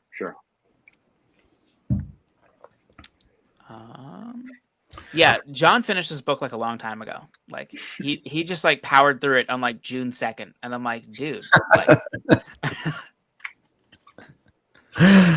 Oh, I don't know if you saw Ian's comment there. I did. Yeah, didn't hear half the book. Yeah. And I kind of, I agree with mean comments. I mean, do you guys get as many mean comments as I do? Because people are like, oh, I don't know how you. It's hilarious to me that you're gonna get that mad over my opinion of a book that I didn't even say was trash. That's hilarious to me. So I've gotten a couple, but not that many. I mean, I don't get too many, but I've learned seeing how you deal with them for how I deal with them. Man, for real, I appreciate the engagement. Either joke with them or kill them with kindness, and then they usually go away. But the thing is, when you listen to faster audiobooks, it's not that you like. So your brain catches up. Like it doesn't sound that fast to me. Like it sounds so like. Three times the speed for me when I'm listening to it sounds like normal people talking. If I'm like not tired and like if I'm like focusing, because I've trained myself to be able to do it. And like, so to me, I can still absorb the really good languages and stuff. It does sometimes, like if something's complicated, like if I was to do Book of the New Sun, I wouldn't do that at 3 times the speed. Like I would want to really slow down, but even then I wouldn't do it lower than 2.5 because then I'm going to be distracted the other way where I'm like, these people are so slow, I can't focus. So it's just about like what you're used to. New Sun is actually a great read on audio. Jonathan Davies does a lot of Star Wars books, and he does New Sun. Yeah, I like his narration a lot. Yeah. Except with one thing, and that is Severian has a dog named Triskele, and for some reason he calls him Tricycle. the whole series, like a kid's bike. Like, I don't know It's why, real but Roy it's got dog Dotrice named coded. Tricycle. I think that's what broke audiobooks for me is like the day I tried, because I used to always reread Song of Ice and Fire books before a new one came out. Like when I read the Song of Ice, I read the first 3 like over and over again for a while because there was peak. It was the best thing I'd ever read. And I remember right before Feast for Crows came out, I was like, okay, I'm gonna read them again. And I thought, hey, maybe I'll try the audiobook. And it was so boring and slow. It's like, the worst. I can't do this anymore. Make that might have actually be what broke me on audiobook. That would have broke me too. I came to Roy Dotrice later in my audiobook journey. I think he's terrible. Like I give him an F-. Truly atrocious. I was like, this guy might actually die while he's reading this, because he sounds like he's like in a hospital bed right now, like on got like a life support machine. Like I think the thing for me is that he's inconsistent with his own. The last he book, didn't. People keep saying that, and he absolutely didn't. That is misinformation. No. That's not true. He died in like 2019, and he did the last audiobook in 2011. Like it's not true. I don't know where people literally. I think it was Derry that was out. Yeah, wild. Yeah. Well, I think it was Derry that was trying to defend him to me one time. She said, "Kyle, he was literally gonna die." I'm like, he had 8 more years. I'm sorry, the man is dead, but it has nothing to do with this. Like, please don't spread that. This man woke up one day and he'd be like, I'm going to say Bran Stark. And then he would go to bed. And the next day he would say, I'm going to say Bryn Stark. And then he would go to bed. And the next day he'd be like, I'm going to say Bran Stark. Say one name, Roy. Like, I don't understand. So, not my biggest, not the biggest fan. I mean, don't take my audiobook take seriously, clearly, but that was the one that, wow. Hey, Ben says Empire Salt's made for you, Mike. Who's that? I do think you would really like Empire Salt. It's by Connor Golden, but he goes by Siefa Golden. It's his only fantasy trilogy. Maybe I have them right over here. I don't know where they are, but it's 3 books. The first book is Darien. Like the historical fiction. All 3, like Con Engel. Yeah. Oh, okay. Each of them is like 300 pages, so like the whole trilogy together is less than 1,000. And it's very underread. I think it wasn't marketed in fantasy circles because it came out in like I think 2017, 2018, 2019. And he did use a pseudonym because he was still also releasing historical fiction books each year. And I think because of that, he got no marketing push. And the people who tried his book mostly were going to be historical fiction fans. So, like, I don't know. When Ben and I read them last year, like, I think we were the first 2 people I knew that read them. And we both really liked them. And Ben has been slowly getting other people to read them. He got... Is that right? Yes, that one. Yeah.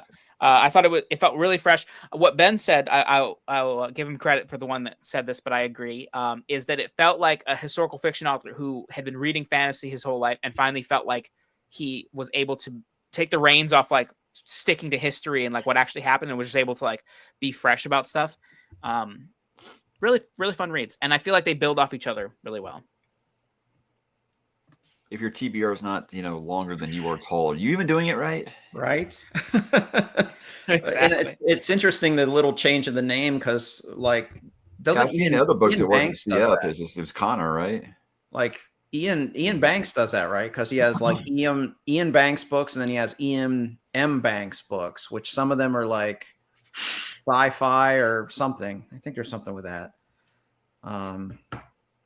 But I read one Con Ingleton book. I read the first of the Genghis Khan books. I remember really liking it, but I don't know. Yeah, I love that book. Never went back. Yeah. Is that okay if I get negative for a second? What's that? You okay if I get negative for a second? Absolutely. What's the worst book you've read this year? Or disappointing? Not necessarily bad, but just what book disappointed you the most so far this year? Never Flinch by Stephen King. That's my I answer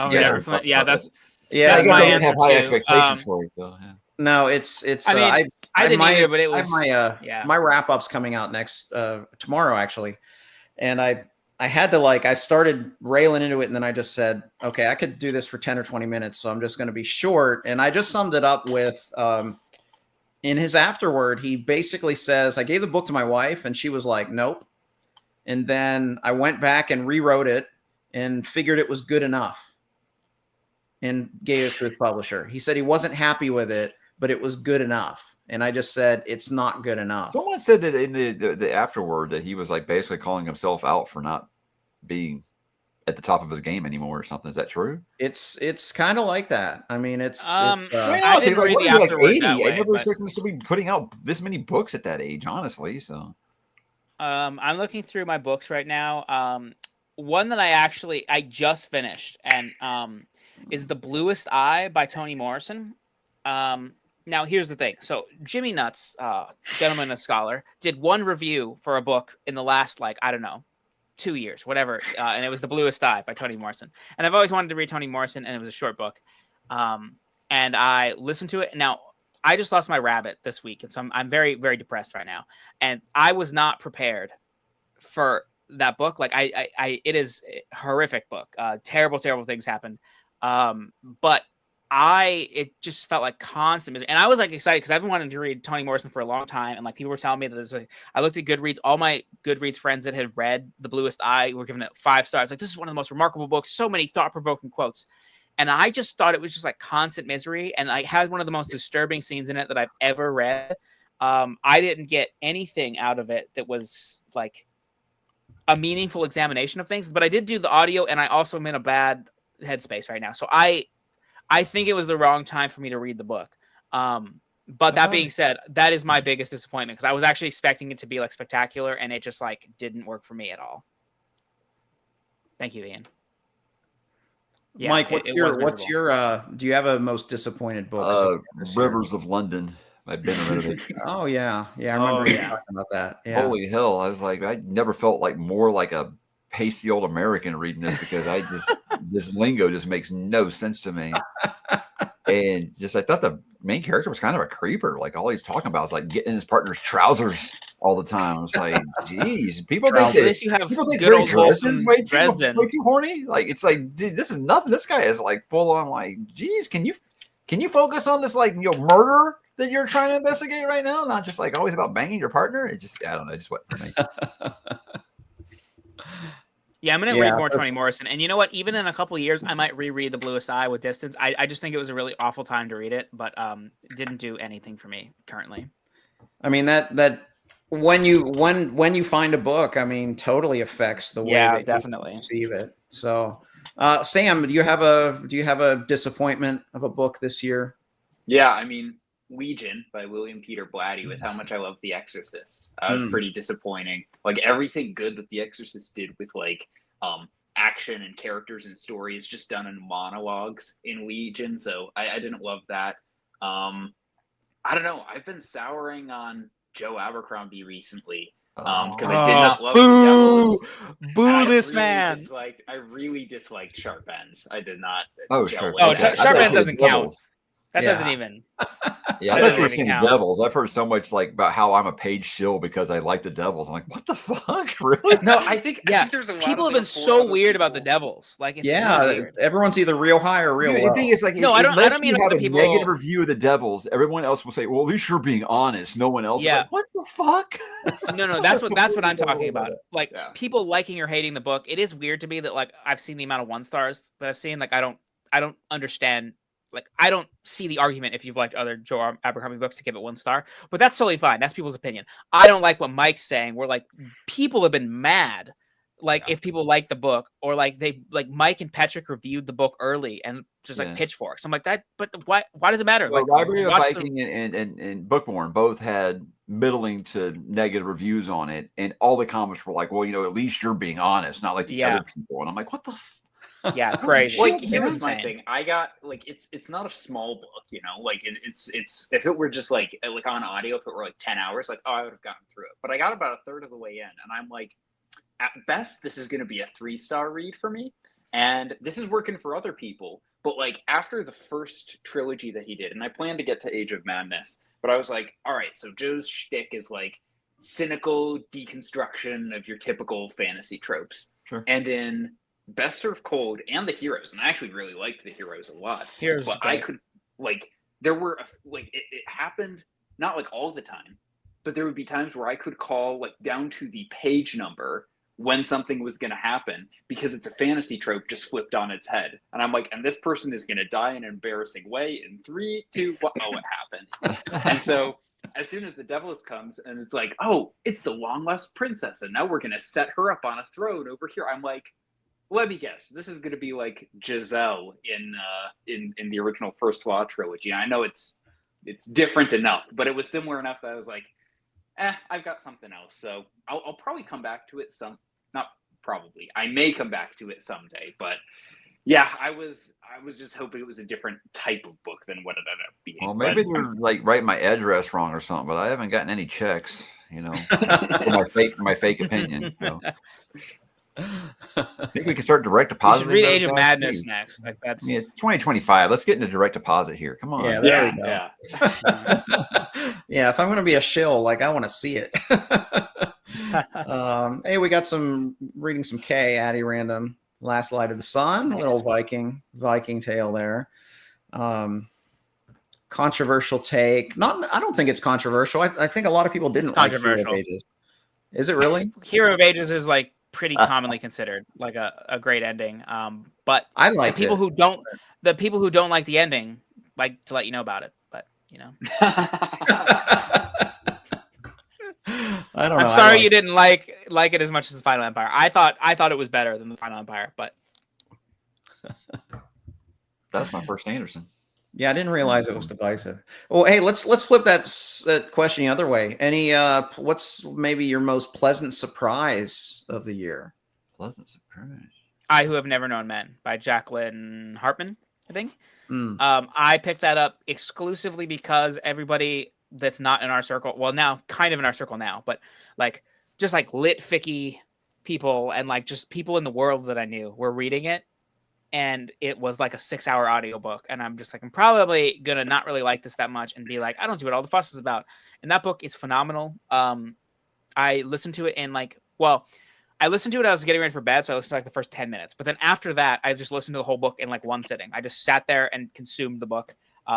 Phenomenal. Like one of the best books I've ever read, I think. And I probably am going to reread it physically at the end of the year. Super, super good book. Did not expect it. Yeah, I've heard a lot of people talking about that one recently.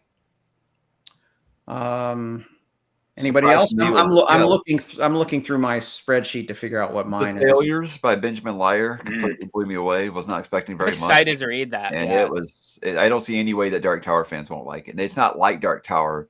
I mean, he's the first one I've seen to successfully can take 10 to 12 genres, mash them together, and make it work like that. And very, very good. Nice. Like it hasn't left my head since I finished reading it. I'd say 2 probably. One is The Radiant King by David Dalglish.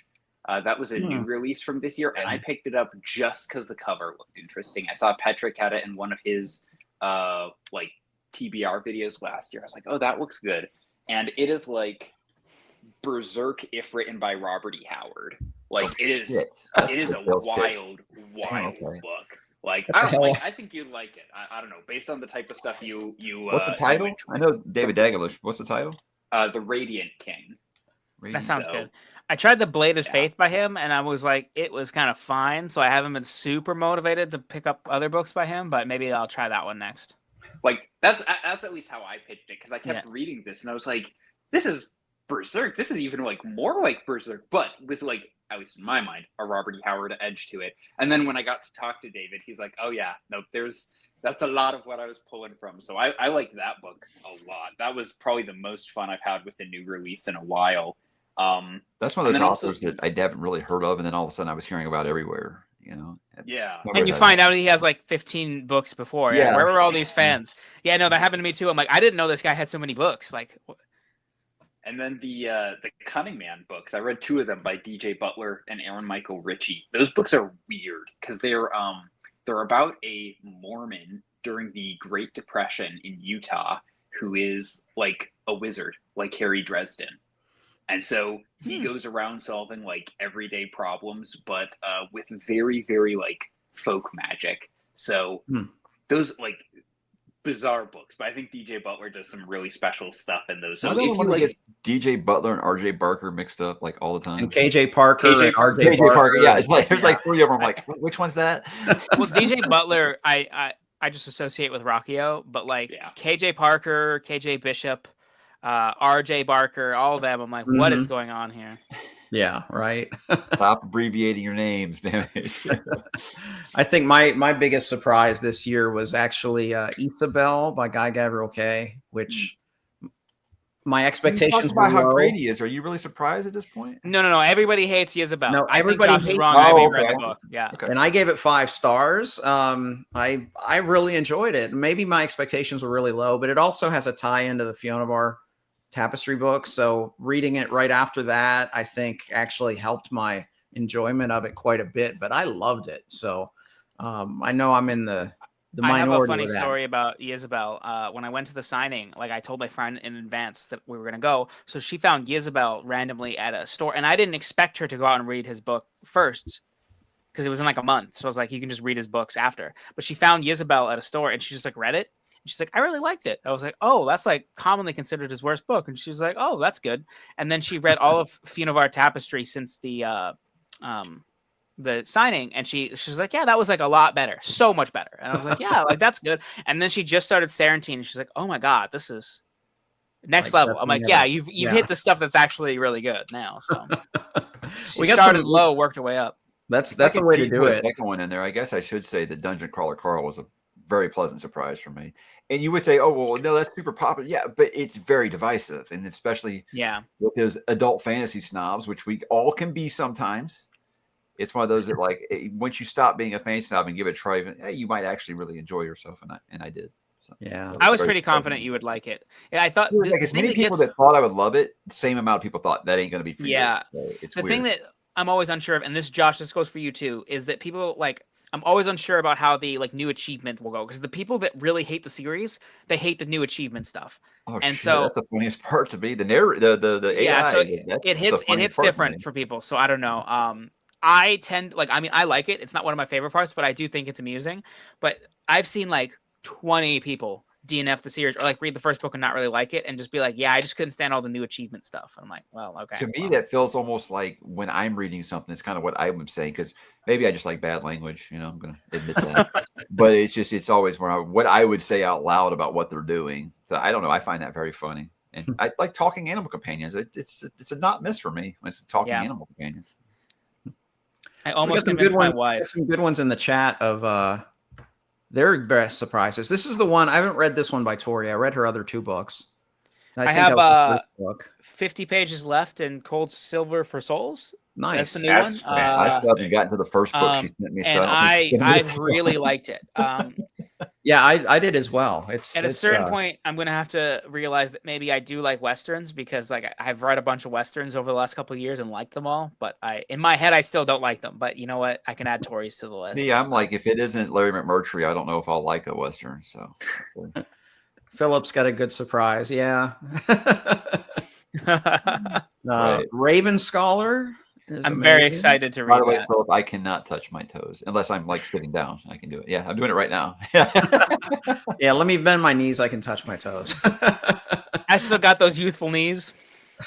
Aftertaste by Derry Lavelle. I've never heard of that one.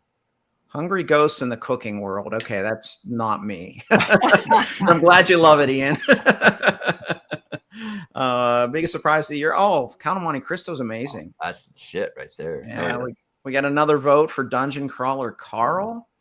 Oh, Ben, Gunslinger. Love it. If you like Gunslinger, buckle up. You're gonna like the series because people Yeah, are always like- iffy on that book. Yeah. That's why I Yeah, think that's he exactly he was the expecting intent. to not Yeah. like the Gunslinger, and he was like, "Oh, I actually really liked it." So Yeah, for sure. See, I was just so amazed with Gunslinger. Like, what's going on here? I had to know more. So I've read the Gunslinger 3 times and found it slightly better each time, but still just fine. Guys, I just had something come up. I might need to hop out a little bit early. Okay. But just want to say, like, Mike, Kyle, Josh, great to meet you guys. Finally. how Thanks for dare having you me have a nice to life, meet you. sir? Gosh. How Have a dare? good weekend, man. Be careful. Yeah, Hey, later. thanks for hanging out. Glad you could do this. All right, sorry about the tech issues, but I appreciate you bearing with Happens me. to Here, all so. of us. Happens No to everybody. worries. Yeah. All right, I'll catch the rest on replay. All right. By the way, I have to go ahead and commend everybody. We also have hands, so we were all very responsible firecrackers yesterday. Great Yeah. work. Great That's work. good. Well, I'm in Canada, so Hey, my You won't hold that fire against for a me, brother. reason, Kyle. All right, I'll see ya. Peace. See ya. Oh, yeah. Philip's reading Warlord Chronicles, so yeah. Without doubt, it's going to be one of I'm his so favorite shocked series he of all liked time. it. That's like what? Yeah, No way. we've been saying that for 2 years. Yeah. Ever since I read it. Took him a That's long gonna be one of time. your favorite. That's going to be Philip's next favorite series. It's going to be Warlord Chronicles. Yeah. Yeah. Yeah, I I agree it's with Enemy it. of God. Yeah. And Kyle, you're reading this right now, so the folklore, Yeah. and he really leans into it for me in the second. Yeah, that's what I've heard. book I haven't gotten forward, really any so. folklore stuff. They're just, nobody's being people yet. It's fine. So you guys talking about like folklore and crime and punishment stuff, and I'm like, hey, Dungeon Crawler Carl was pretty cool. Hey, here's a DCC. Sometimes I feel like the dummy of BookTube. I really do. So here's the rogue bounced off the achievement Yeah, stuff. I can totally tell him I enjoyed it. I can absolutely see if it's not for everybody, because like some of my patrons are just like mad that I'm going to keep reading the series because they bounce off of it so quick. I love to see this. Good. I have one more GGK video coming out. I did a chat with Bridger from Library Ladder and Jake Bishop that Very we excited. recorded last weekend that I'll be putting out at the end of the July, where we did a 3-headed tier ranking of all of Kay's books. So kind of a consensus ranking between the three of us. You're gonna bring up the Isabel stock too much, though. Like, I don't think that's Well, you'll see when I talk about that. I say, okay, I know that you're going to disagree with me, but I'm putting it here. So yeah. But yeah, that's good to know. Watch me like it too. I'm just been an Isabel hater. I haven't read it yet. Like, I'll just end up loving it. Just read it right after Fiona Var. You'll like it better. True That's Grit, my plan. I like, I'm gonna read I like it right both after. movies of True Grit, so you might be right. Like True that's Grit's like also really original short. It's ending. like 190 pages. It's very short. Nice. I like some short books. I've seen both movies, but yeah. So yeah. Before they're hanged, favorite book of the year. Hot take. Giselle's the best first law character. My wife just finally, after all these years, finished Last Argument of Kings the other day, and she's been talking about it nonstop. Yeah, Don't know awesome. if she's going to continue with the series, but it was really up in the air. So I think you guys know that you try to get your spouse to read something you really love, and then you're worried that they're going to not like it, and you're going to be resentful of it. Like I still won't let her read Dune. I will not let her read Dune. Wow. If she doesn't love it. I'll be in trouble. My wife has read 10-ish Sanderson books and liked all of them, but she stalled out on Words of Radiance. Just because it's long. Wow. Like, I think she's just too busy to read that long of a book, which is fair. But it's me being like, I want to be a supporting husband that doesn't force her to read things that she's not vibing with, but also like, you should finish Words of Radiance. Like, I mean, like you could stop there for the rest of your life. I'll never bother you. But like, if you just read 5 pages a day or something, Yeah. Yeah, Philip, I have zero doubts that Kay will become a favorite author of yours, and I really look forward to hearing you talk about it. I am mad he's wasting his time rereading Mid-Ghana, but it is what it is. Okay. Tigana is actually really good. It's just in comparison to other GGK books. It takes up too much of the conversation. Like if it was talked about a normal amount, I might be like, guys, Tigana is actually really good. But I'm just like, why is that his like by far most popular book? Like, it just doesn't make sense to me.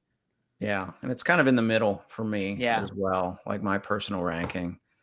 But you guys have the problems I have about having so many like new series like ongoing that you're in the middle of. Oh, dude, I don't even look at it anymore. I think I'm in the middle of like 30 series or something like that. I avoided this pitfall because like when I first started the channel, I got so many recommendations. I remember I started like 9 book ones all at once, and I think I finished maybe 2 of those series. Yeah, and I was like, I never want to do that again. So, and now I just do this every year. Hey, this new series I'm going to start next year, and I've gotten to the point like after 3 straight years of that, I'm like, I've started from a new series, and I'm not leaving myself enough room to continue those series. Yeah, it's like I think next year is going to be more of a focus on let's catch up on some of these series I'm in the middle of. Yeah, that was going to be my year this year. That now.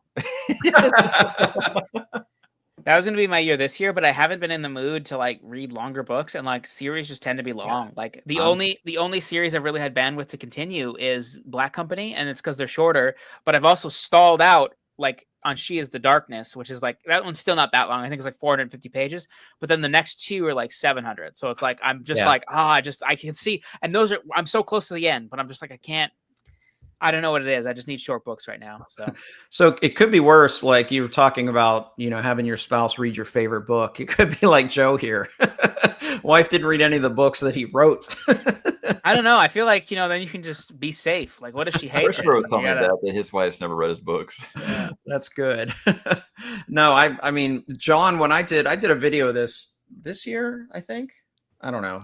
At some point I did a video of, all the book series I'm reading, and I was kind of appalled at how many I should make a video all the series I have that I want to continue with, and just kind of like look at them and say these are the ones I'm going to kind of focus on next year. Maybe I should do that.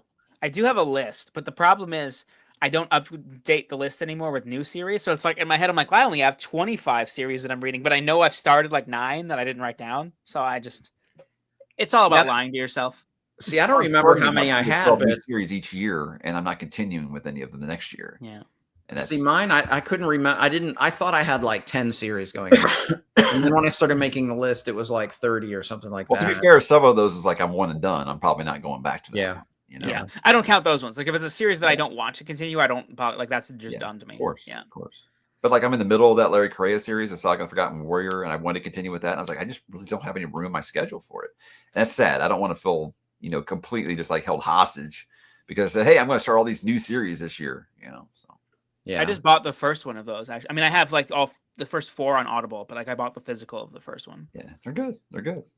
Yeah, Nick, I would read Sarantine Mosaic next for sure.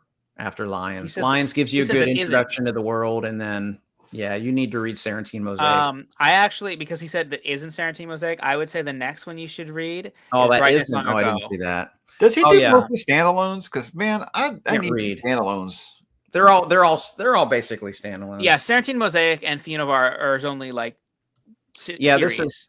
I would read this if you don't want to do Sarantine next. But like he has connections to books like so he just wrote Written on the Dark, which is like a standalone book in the same universe, but the epilogue of that book ties into Sarantine Mosaic and Brightness Long Ago. And it's not like, the main characters of those books pop in and they're like, how are you doing, guys? Like, you don't have to have read those books, but if you have, there's like extra poignance to what's going on. But yeah, for the most part, you can just read his books or wherever. You should watch Josh's video, which is super informative about the different ways to start. Graphics and everything. Yeah, you put a lot of work into it. You dethrone Jake Bishop as having the best way to start. God, I'll tell you to your face, Jake. Jake was one of my guides, so I would never say that. But I'm just happy to spread the gospel of Guy Gavriel K to as many people that will listen. You're in the estate sales now. Yeah, no, he's just fantastic. But yeah, I agree with this, Jenny. Yes, and yes. Yeah. Random question, Jenny. Are you going to Worldcon by chance? I didn't check all of the people going there, but if you are, I would love to know. You know what sucks about Worldcon is I was approved as a panelist, and I just can't make the time off work and the expenses. No, that sucks. It sucks. It's the first time I've actually gotten accepted as a panelist for something. Yeah, John and Bookborn are doing a panel together. I don't know if I'm supposed to say that yet, but they're both going and they're doing a panel. And you would have obviously been on that panel too. That sucks, Jenny. BookTube, it was like it's I don't remember the name of it, but it's like long form content in the power of BookTube or something like that. It sucks because Dragonsteel, like I don't even get a response when I apply for anything there. So. Yeah. I guess if I had to choose between Worldcon or Dragonsteel, I was going to choose Dragonsteel since it seems like more people go to it. That's really what I want to go is meet people. Well, George R. Martin is going to be at and that's the reason I'm going to go. Yeah. Robin Hobb and George R. Martin are both going to be. I'm like, of course. Yeah. Joe, are you going to Worldcon? I did not realize. That's awesome. I will look forward to meeting you and buying your books. It's difficult because you can do a virtual panel anytime. Yeah, they list the panelists in like just a list of 900 people, and I'm just like, I can't. Like, I skimmed it. I looked for people that I knew. Like, I was hoping to be there. Like, I really hoped Scott Lynch would be there. I still kind of think Scott Lynch might just show up because if he went to Scotland for the last one, Scotland, where the last one was. Yeah, and I'm like, Wisconsin's not that far, but who knows? Yeah, I wanted to go, but it's like literally. Okay, awesome. I didn't know that. That's awesome. Yeah, I couldn't go first day of school, so yeah, that sucks. DragonCon told me if you don't have at least 500,000 subscribers, don't even bother applying. Holy crap! Well, at least they're honest, right? Very cool. Well, this has been fun, guys. I said we'd go about 2 hours, so we're about there. I'd like to do ICFA sometime. That one sounds fun too. Yeah, it does. That year that they all went and met. That was all cool. them, yeah. All the videos, all them. Yeah. We need to do a booktube convention. Mike, we'll just do it in Texas since we're down here. Make everybody come down here. I'm in favor of this. It's I mentioned like it's mostly Ian the Reader's in Dallas, Ian Goobley's in Austin. I think Jared Henderson's in Austin, and we could do that. There's too many of you down there. You're all Right? sweating to death. I would say not enough. Not enough. But Kyle and Mike, thanks for hanging out.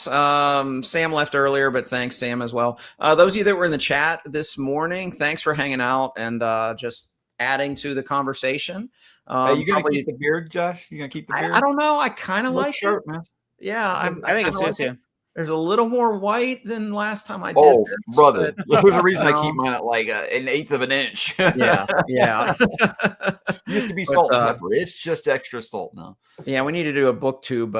I agree. It's just one of those things where it's like, who's going to organize that? Because it's not going to be me. Yeah. Well, you need like a bookborn to organize. She's the organizer, and you need somebody that lives in a big flat place like Texas to be like, yo, we can all get together here. So there we go. Well, thank you both. Thank you, chat. It's always been a lot of fun. If you don't already know these guys and their channels and whatnot, I'll have that in the description below. And we will see you next time. I hope you read great books. Take care, everybody. Bye-bye. Take it easy.